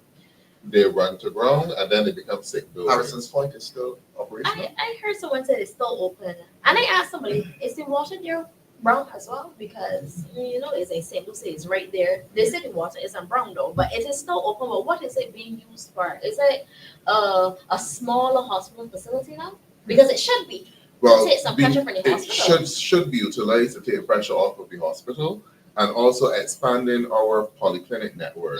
When the Democratic Labour Party built the David Thompson Health and Social Services Complex, it was with the vision that that would open 24 hours and also have an ambulance bay that it could help in terms of the eastern part of the country. Yeah. We need to go to that. Now, a number of people in Barbados use the polyclinics. Yes. And you have to take time off from work. They're 8 to 4. They're Some 9 of till 4:30 in some cases. And so when And then- slot is 24 hours, but it depends on what time you go there. We need to get to a stage because, as I said, a lot of working people actually use the polyclinics. They have to take time off of work to go to their appointments. I am thinking that more of our polyclinics need to at least open till 7:30 or 8:30 at night so that people can schedule appointments after work. Or if you have to go with your children, you don't have to take your day off from work. You can possibly do some of these appointments in the evening. Okay. That may also help to take some of the pressure off of the QEH as well. What they also need to do is think about expanding, because I know going into Sylvester slot, the bay where they have the asthmatic, it is like a shoebox room. I know they're doing the best that they could, but if they want to really take pressure off the hospital, they need to put more funding into some of these facilities, expand some of the important sectors so that they can actually assist more people, because it's one thing to go there because you're not that emergent, but when you get there, there's no equipment for you to use. Right, so you would obviously need to make the equipment available. You would have to make the nurses available and the doctors available to man the clinics for that period of time. There's a lot that we can do. My vision in terms of healthcare in Barbados, to keep it free and make it accessible to all Barbadians, not something that you have to beg for. And so decentralized healthcare. Decentralized, From the QEH. away from the QEH, and also pay more wellness as well. Yes. We have a lot of Open gyms. space. Yeah. A lot We of have open a- spaces. and We have good open weather. spaces. Correct. I would also like to tie this into my next bugbear, which is the independence, because I do believe that we should have gone back to the garrison for the Oh, yes. independence We should have. celebration. Yeah. So I The don't know garrison is symbolically too important to abandon. exactly. But we know why. Mhm. Because when Barbadians think of independence, they have images of Barrow, His Excellency Barrow, and the then governor. And apparently it is in the government's interest, or the government feels that it is in their interest, to obliterate that from the minds of Barbadians and to recreate a new concept of independence. But isn't Take it to culture, Kensington. but isn't culture also in the office of the prime minister? How could you do that when you're trying to erase a part of your culture, your heritage, Being that deliberate. and also Being that nostalgia deliberate. for the people of And Barbados? that is why, Andre, it is wrong to celebrate Republic Day on the same day as Independence. That was a mistake. It's not a mistake, it was done Why? deliberately. A Why mistake is is- if they've done it by accident. Mhm. It is deliberate, and it is done deliberately to erase independence. Why To is erase that its association with the Mhm. Democratic Labour Party. In our independence message, we reminded Barbadians that there was an election in the same year Of as independence. independence. And independence was put to Barbadians. It was almost a referendum. Yeah. When we went republic, nobody in Barbados participated in that. Nobody exam. knew. Nobody knew. Up to now, Nobody people knew. do not even understand what being a republic is. They don't, What because it they means have to not Barbadians. articulated it. No. Maybe they don't understand. Even this year in their celebrations, they didn't even celebrate Republic. They celebrated independence. Well, one of my invitations to a state event, I think I discussed it with you, Andre. Mhm. It said, or with Ryan, it said in celebration of the 3rd anniversary of Republic, and then at the bottom it said independence, so that the priority was the Republic. Republic. And that is that is those ideas they're being fed into the minds of Barbadians that the republic is more important than independence. Independence came first. Exactly. And let me tell you, there's a generation of Barbadians for whom this government will not be able to obliterate independence Correct. and the importance of independence. Exactly. And your point is a strong point. They're taking it away from the garrison Mhm. because they want to remove the The memory, symbolism. the symbolism from the minds of Barbadians. And- Again, And it propaganda. cannot work. And to me, that goes against the grain of culture in Barbados. Precisely. Because we still have within our lifetime persons who were actually at the At the garrison garrison, yeah, I hear on the people night talk about of it. the Yeah. six. When it rains so heavily, I hear Yes. people talk about it every year. And could you imagine what it is to be able to take your grandchild Correct. to an Independence Day parade and share with them your memory of being at this parade Yes. in 1966? Yes. The rain fell, it happened at night, all of those things.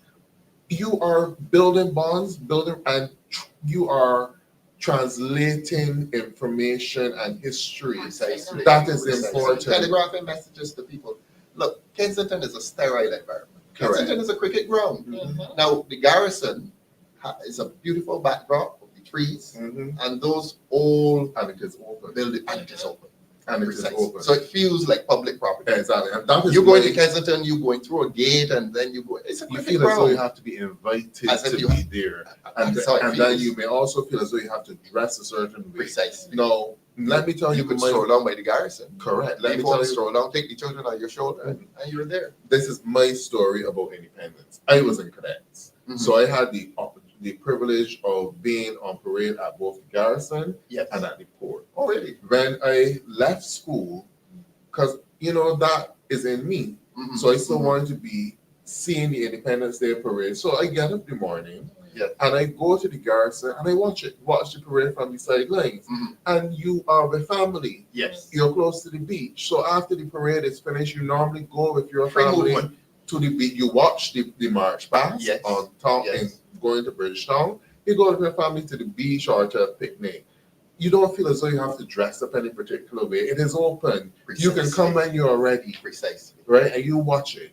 Yeah. But my thing with Kensington feel as though it is cutting off Barbados and it's only for a select few. With these tall stands and Exactly. It this is not enclosed open. area. You can't stay from the outside and see That's an what is interesting going point, on. Andre, because when we were leaving, when I was leaving, I drove my car.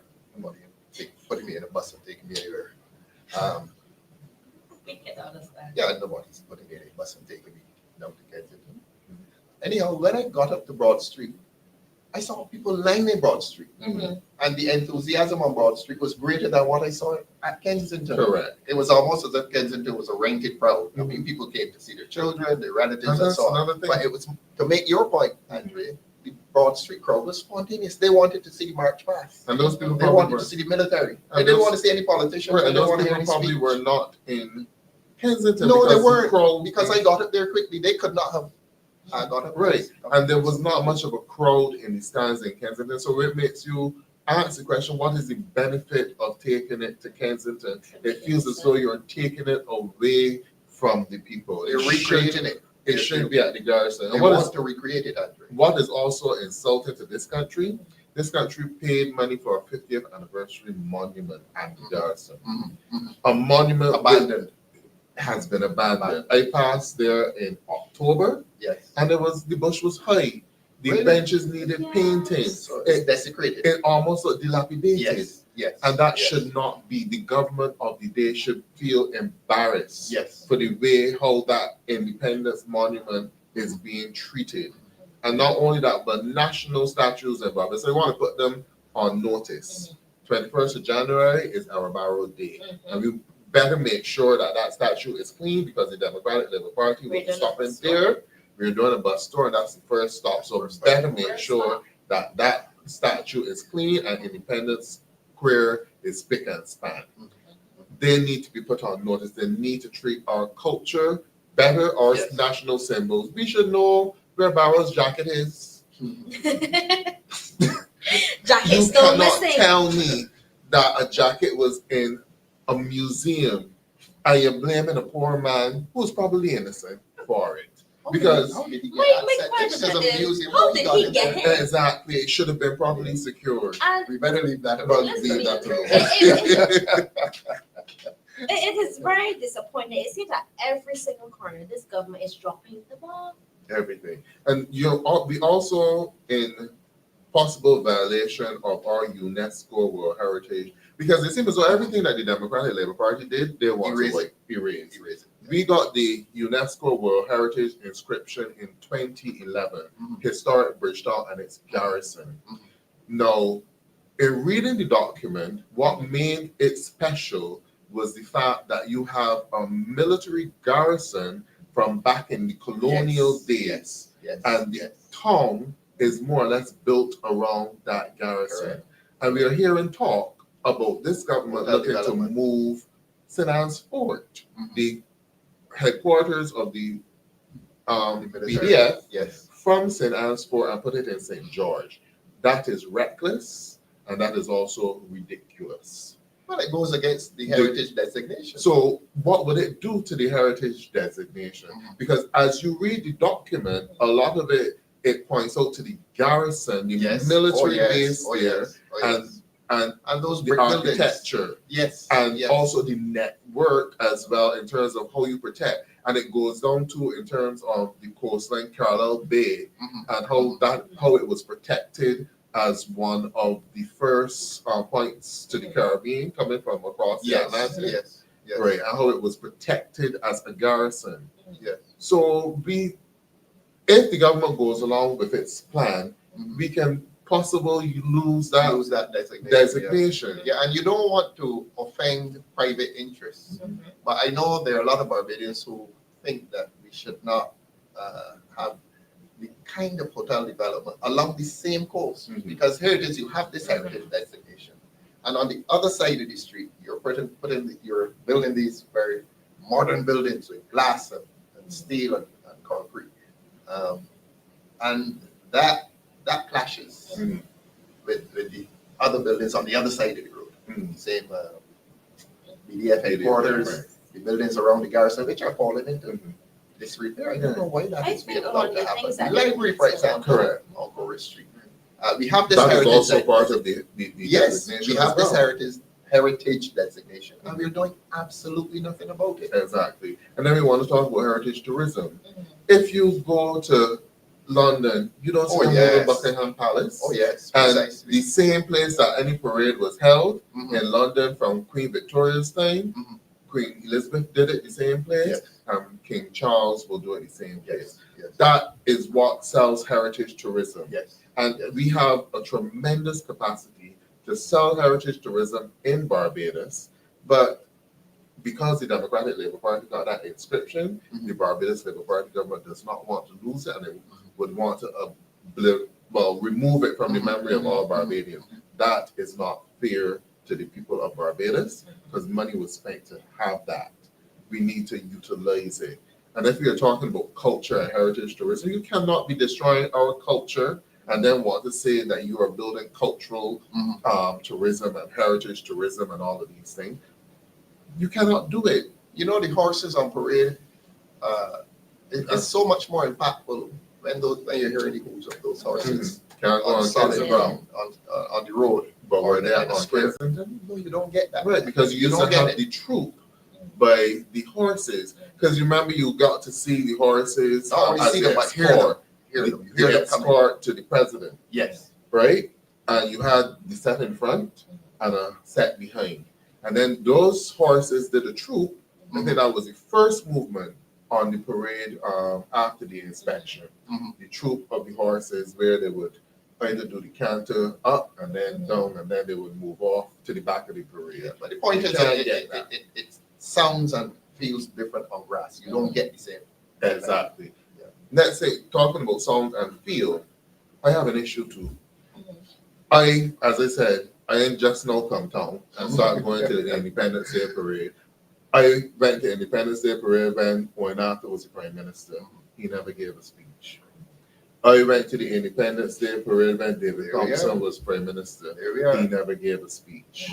I went to the Independence Day parade Rev. Stewart was the Prime Minister, he never gave a speech. I could call the Governor Generals, two of them never gave a speech. Placing yourself at the So, center of national. Why? And to me, when a Prime Minister gives a speech, especially the kind which was given at this last parade, because it was to me very political. It makes a national event a political partisan event, and is also to me an insult to the head of state. Precisely. Because it is our It's a national Independence Day parade. The person who should take priority is the head of state, which is the president. She should be the center of it. I do not see the need for a speech being given by the Prime Minister at the parade. My understanding that was one of the big reasons why it was moved, because if you're giving a long 1 hour speech, people must be able to sit down in order to endure that speech. And that is one of the reasons why it was moved to Kensington. So, and make people comfortable for the speech. To make people comfortable. These subtle interventions in people's psyche. Exactly. But I think that Barbadians need to know their history, their culture, their heritage, take the parade back to the garrison. I'm glad you've been championing that cause, Andre. So that persons could get to feel that is how you share, is how you share a culture, by sharing experiences. Yeah, and I think you may refer to it, the English haven't moved their parades and so on. It remains the same. There's virtue in consistency. There's not virtue in honoring history. And it is something that we do well, if properly marketed. We do. People will come to Barbados to see the parade. Precisely. And to participate in it, because that is what visitors like to do. They like to interact with Barbadians. But I like the point you made about the speech. I suppose I thought of it, but I didn't focus on it too much. But this idea of a speech, why? It's a national event. And I think that you gave an address, which was televised on TV. That is how it was done in the past. You would get the address from the leader of the opposition, addressed by the Prime Minister, and then addressed by the Governor General or the President. Hi guys, we're getting another caller. This is actually going into our anonymous segment where we get voices from people, but we don't know who they are. And what I think that this segment would really do is empower people to speak out against the government without feeling penalized. And when you're ready, caller, you can start talking and just let us know what is on your mind. Wait, can you speak a little bit louder? Wait, let me see. Wait. Hello? Right, you're on speaker now. Can you go again? We can hear you now. Okay. I was saying good night to the panel. Good night. Good night. What is on my mind is driving around in the country too. I am seeing a lot of signs of symbols and colors representative of the governing party. Yes. Mm-hmm. And it has me very concerned too, but I even had the project that they have there in Brown Street opposite the Parliament.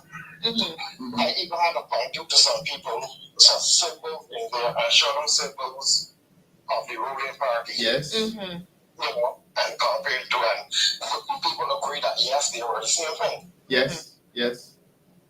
To me, this is the making of dictatorship. It is.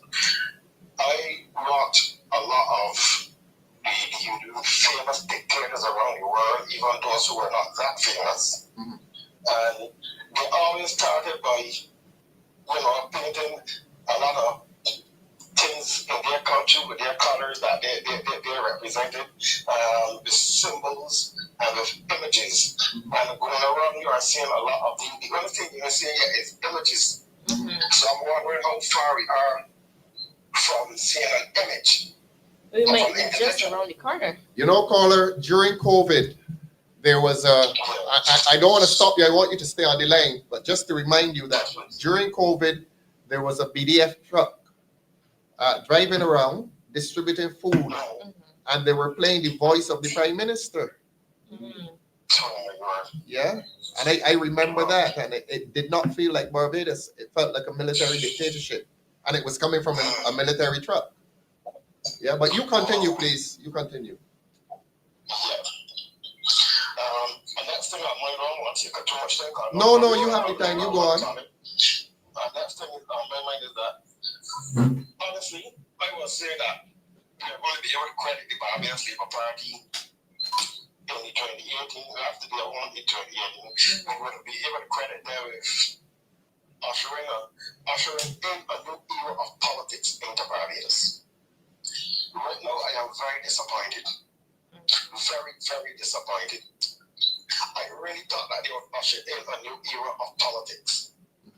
No, I think to me that things going from bad to worse, or from going from good to worse. I don't think we have ever seen about this looking like this before. Everything is done. Everything is done. Including people's spirits. Exactly. And that's what I'm seeing. There's so many people, and I keep telling people this every week. Look and see it. There's so many people I am seeing in town on the streets begging. And they range from the very old to the young, able-bodied working age people to on the age children. Yes. Yeah. Yes. And they are in town begging. Yes. Every corner you go on, every street that you pass, people are begging. Yes. This is something that has me very, very concerned. But also showing a lot more people who, well, it appeared to me that they are homeless. Yeah. A lot more homeless people. So we're having a lot more homeless in Barbados. Another thing that is on my mind is too is that you're now having a lot of terrorists Yeah. that are back out there Working. working. Yeah, working. And I mean, there are some people that their backs are bent. And these people have to be catching us among able-bodied people and all kind of things and going back out there to work. No, they're increasing the retirement age. So concerned. Yeah. Mhm. Carla, I just want to say Yes, please. you are hitting some really, really good points. Is there anything else you would like to say before you go? I wanted to ask you. Oh, wait. We have a question for you, Carla. Caller, do you get a sense that people in Barbados are happy? Generally speaking. No, generally, no. There are a lot of people that are happy with what is going on in Barbados, but they are remaining very silent. Some are scared to speak up. That was my Some next are question. driven for their jobs. Some have families who are working in particular jobs that they don't want the families to lose their job, so they don't want to talk, they don't want to say anything. You know, Carl, I want to say this to you, and I want to thank you. We want to thank you for calling and speaking so frankly. Look, you know, many of us have not used our regular line on our cell phones for a long time. Everybody's using WhatsApp. Why do you think everybody's using WhatsApp? More secure. People are afraid. People are afraid. People feel that their telephones are being intercepted. So everybody's using WhatsApp. But honestly, you get that impression sometimes because sometimes you use the phone and you're hearing certain things and you're noticing certain things. And getting the feedback. You do get that impression. Whether it is true or not, people feel that way. People feel afraid. They feel intimidated. They feel that they're being watched. They feel that they're being listened to. You know. And I do get that impression sometimes too. Yeah, and look, we really thank you for calling.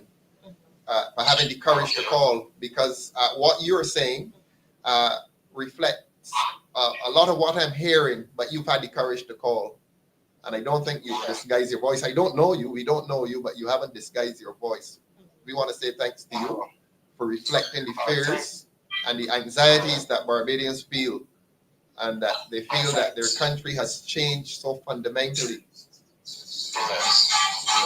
Thanks for having me, and I wish you all continued success. Yes, No thank you problem. very much. Thank you so Thank much. you. Thanks. You're welcome.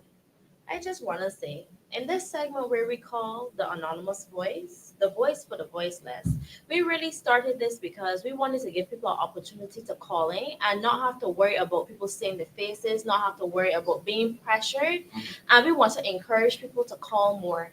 If not tonight, call next. We will be back here next week, Tuesday, sharp at 7 p.m. again. we really want to hear from you because we know it cannot be easy, and we want to help you navigate going through this hardship underneath this regime and show you what the DLP has in plan to overcoming this stifling nature. Yeah, it is a process, Shakwani. Sometimes people feel something, but sometimes they need somebody to articulate their circumstances, to explain it. And Andre, thanks so much for coming tonight and explaining issues in health, and then explaining the issue of propaganda in relation to our national independence. Sometimes people feel something, but they need somebody to explain it, to interpret it, to articulate it. And I want to say to Barbadians, Shakwani, that is a part of our purpose as a political party, to explain people's circumstances. People are asking us, well, what are your plans going forward? That will come. Our plans are in the works, but the reality is that people don't even understand that they're in difficulty. But look, the government has the responsibility to run Barbados. They do. They're asking the opposition to run Barbados. There will come a time very soon. We will be running Barbados. We are going to tell Barbadians what we are going to do. But recently, I'm hearing this thing. I think when they painted Foundation Red, I went up there. The Prime Minister was saying, "Let us hear some solutions." That is not our role. My thing is that when you have when the time comes, we will tell people what we plan to do. We will have a manifesto. But the government was elected to run Barbados. Let them run Barbados.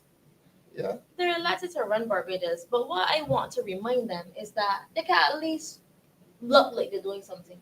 Well, everything failed. They can look like they're doing something because every project they have started. They got the hopeless. The tourism slogan, everything has come to a It is like they're nothing not has been completed. taking it seriously. They need to start taking Barbados and Barbadians more seriously, because if they continue on this program, they're going to make it 100 times easier for us to be successful, because they're doing nothing and they're not showing us that they're ready. Oh, guys, we have one more call before we close out. Hi, caller, you're on the line. Let me just put you on speaker. You can go ahead. Tell us. Hello, good night. Good night. You can tell us your concerns. No, yes.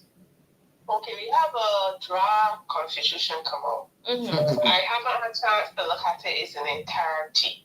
But has it been made public? It's been made public? Yes. Actually, I got a download.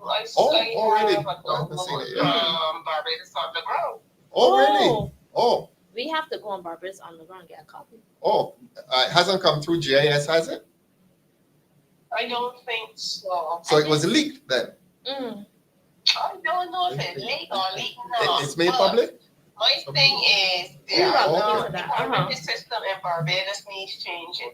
We need to be able to vote for senators. Interesting. We need to be able to vote for you, the rest who's going to go in parliament. It needs to change so that if the senators don't do anywhere, they don't get back in. You know, caller, you're making a very interesting point here. And you're making another point subtly, that you have this constitution before you, and you have not had an opportunity to say this. You're now saying it after you've seen the draft. In other words, there was not enough consultation with Barbadians. I don't know how many town hall meetings they held. I don't know if Barbadians already responded, but here you are making a point about the constitution after the fact of the draft having been publicized. And that was wrong. That is wrong as well. But I interrupted you. Sorry, please go on. That's the problem. Okay. People did make contributions, say this is what they want in the constitution. But obviously, as you can see, it was not put in. We want our laws changed. That a politician, when you do wrong, you get investigated. And if you're going to get charged or lock up, you get charged or lock up. We have too many instances where the taxpayers' money goes missing. Well, caller, I want to remind you that the Public Accounts Committee of Parliament, we try to investigate the Hope Housing Project. Hopeless. And the government ministers came there and frustrated the process. Although the Prime Minister, in replying to my budget reply, had said that Hope needed to be investigated. But of course, the money that was sent to Hope was voted for by the cabinet. So I don't know if you were going to, I don't know who you were going to investigate, but the Prime Minister joined me in trying to do an investigation. What has happened to it? What has happened to it? Hi, Mr. Thorne, respect you. Yes. You know that was just what we will call Oh yeah. a shadow. Shadow boxing. You know that a shadow. Shadow talk, boxing. Nobody gets knocked out. That's what shadow talk. Because she really want investigation. $60 million, scholar. Because if she had wanted investigation, she would say to them, "Excuse me, come to the paper." That session that y'all have, Mr. Thorne. Yes, please. That was doing a very You mean seriously. the PAC, the Public Accounts Committee? Proper investigation unit.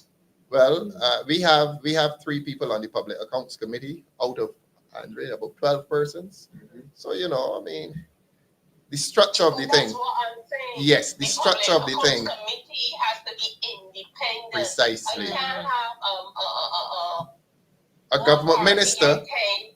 Well, you have a government minister investigating the cabinet. I mean, how do you do that? A minister is investigating the cabinet, and he's investigating himself. What will be his verdict? He's not going to say guilty. Exactly. So that's what I'm saying. That whole public accounts committee, yeah, it's a good idea. Sounds good, doesn't it? But you know what? It should be comprised how it is comprised. And we need some private citizens that understand certain things to say, you know what, enough is enough. You look at that, you can't bully me, you can't sell me. Putting it out there straight and go. But we need to change our parliamentary system. We need to see all the laws that get put in place. They need to be reversed. Yes. Because it ain't making no sense. And really, this government don't even know what to do. And you have private citizens that have ideas in their head. They don't have the money to do it.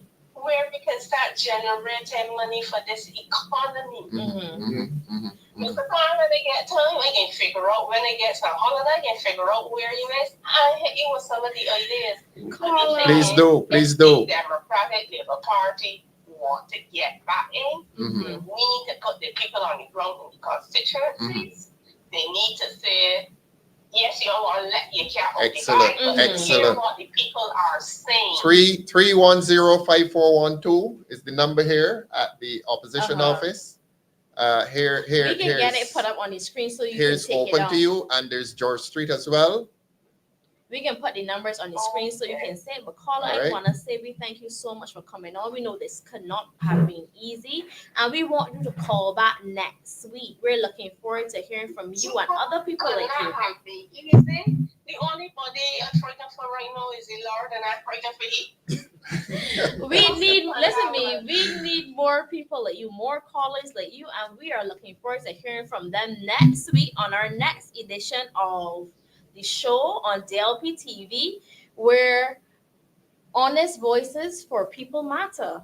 We are looking forward to you. We want to thank everybody for coming out tonight, listening. We want to thank the staff here who is working to get the program off the ground. I want to thank my co-host. I want you guys to know. He said, I want a co-host. I want a co-host. The real co-host couldn't make it. Oh gosh, guys, we have so many people calling. I want you to know all of those beeping that you heard were people calling in, you know. Well, but what I will say is that we're actually at the end of the program because we're ending at 9 o'clock and we're going to have to take some of these calls on the next program. But if you do have messages, you can submit the messages onto this number and we will try to answer some of the messages. Or we can take one more call. So if the person, oh gosh, hi, good night. You happen to be the lucky person. Caller, you gotta give me 1 minute. We getting some technical difficulties. Your real co-host is coming next week. My real co-host coming next week, hopefully. Okay. Caller, unfortunately, we're gonna have to take your call next week because I can't get the phone on. Imagine me, a young person. Let me see. Caller, the youngest person here can't get the phone unlocked. So it's not only older It's people all who right. have It's all difficulty. right, yeah. Hi, caller, give me 1 minute. Let me put you on speaker. You're on the air. Go. Hello, good night, caller. You're live on the air. Caller, can you hear me? Tell them to turn down the radio. You have to turn on the show. It's like when you're on the radio, you have to turn on your volume.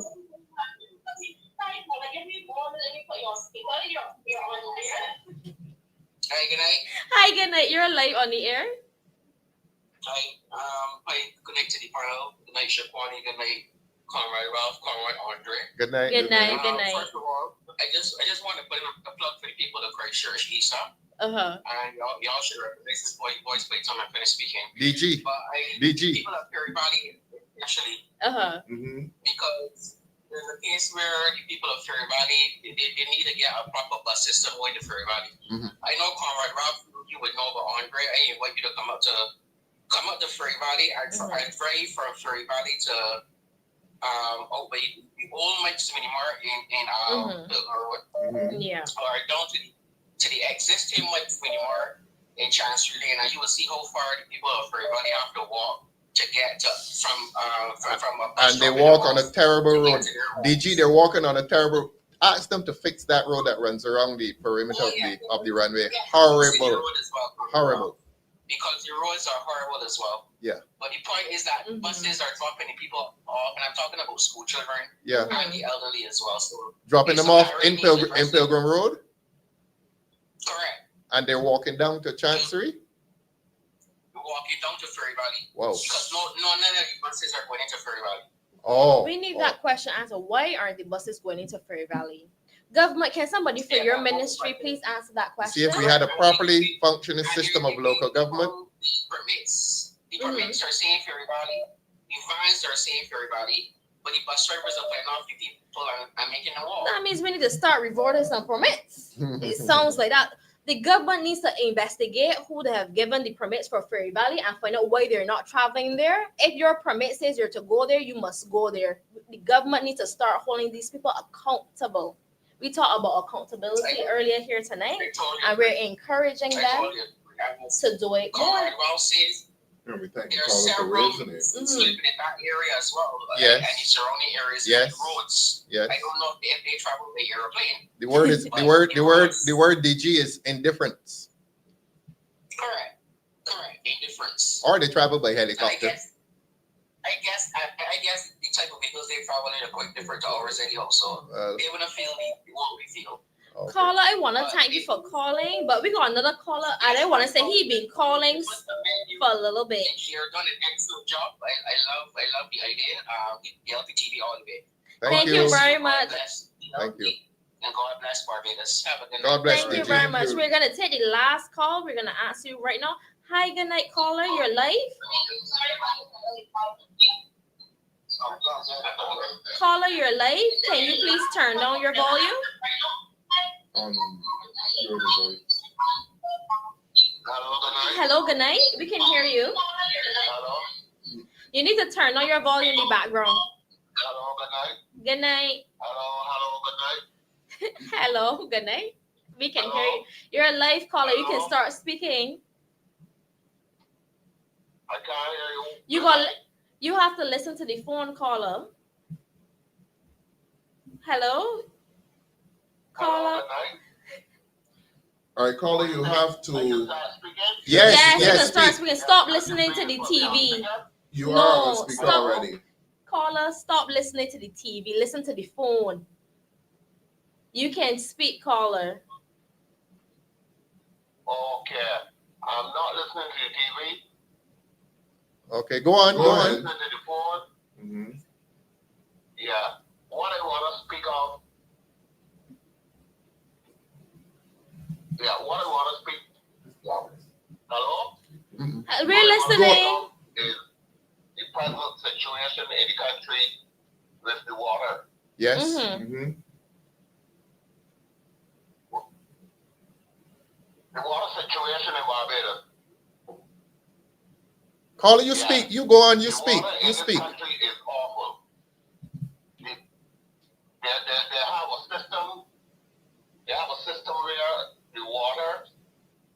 Yeah, we have a system where the water function with the water and the sewage. We have bought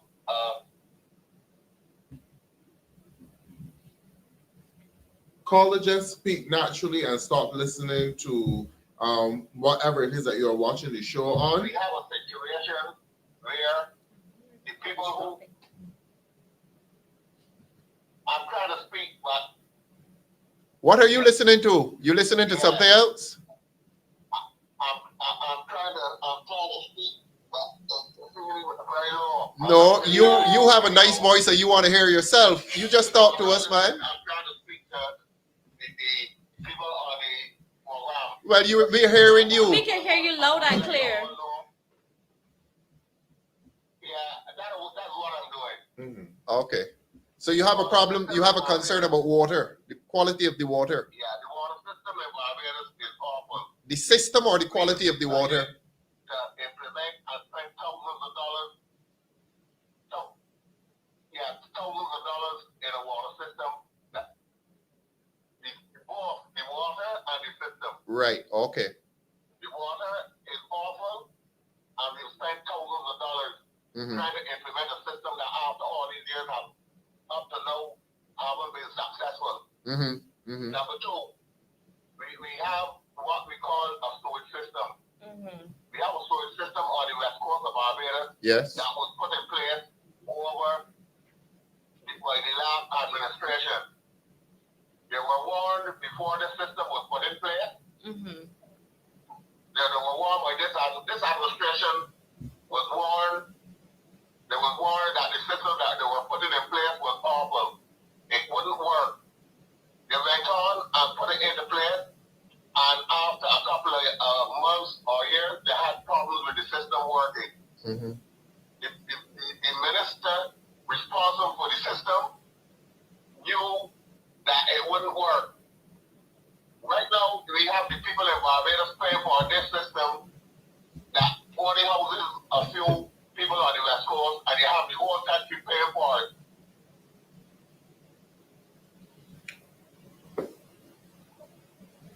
As a result, most of the people in Barbados have paid thousands of dollars to dig well, and now we are paying for after digging a well, we are paying thousands of dollars for this system that only the few hierarchy in Barbados enjoy. But we still have to pay for it. Then you have the sewage. The sewage system here again, the people are paying every month thousands of dollars. Nobody can tell us where this money is going, who it's going to. It is not going through the normal system, but yet every month this elaborate amount of finance is disappearing to the coffers and the waterworks. Caller, When are we going to be told where this money is going and how much of this money is going in the hands of the politicians? Caller, you raised some excellent points. When you're so many other things that are going wrong in Barbados, you have the roads. We've had the IDB and 2 or 3 other entities paying to have the roads in Barbados done. Only recently, these entities asked why projects in the Caribbean are being done, why they take so long to be implemented. Up to now, we haven't had a good road system in Barbados. Even the highway that's supposed to be our national pride is in big holes from top to bottom. We are collecting an enormous amount of money from the fuel tax. Fuel tax. For the fuel tax. Taxes.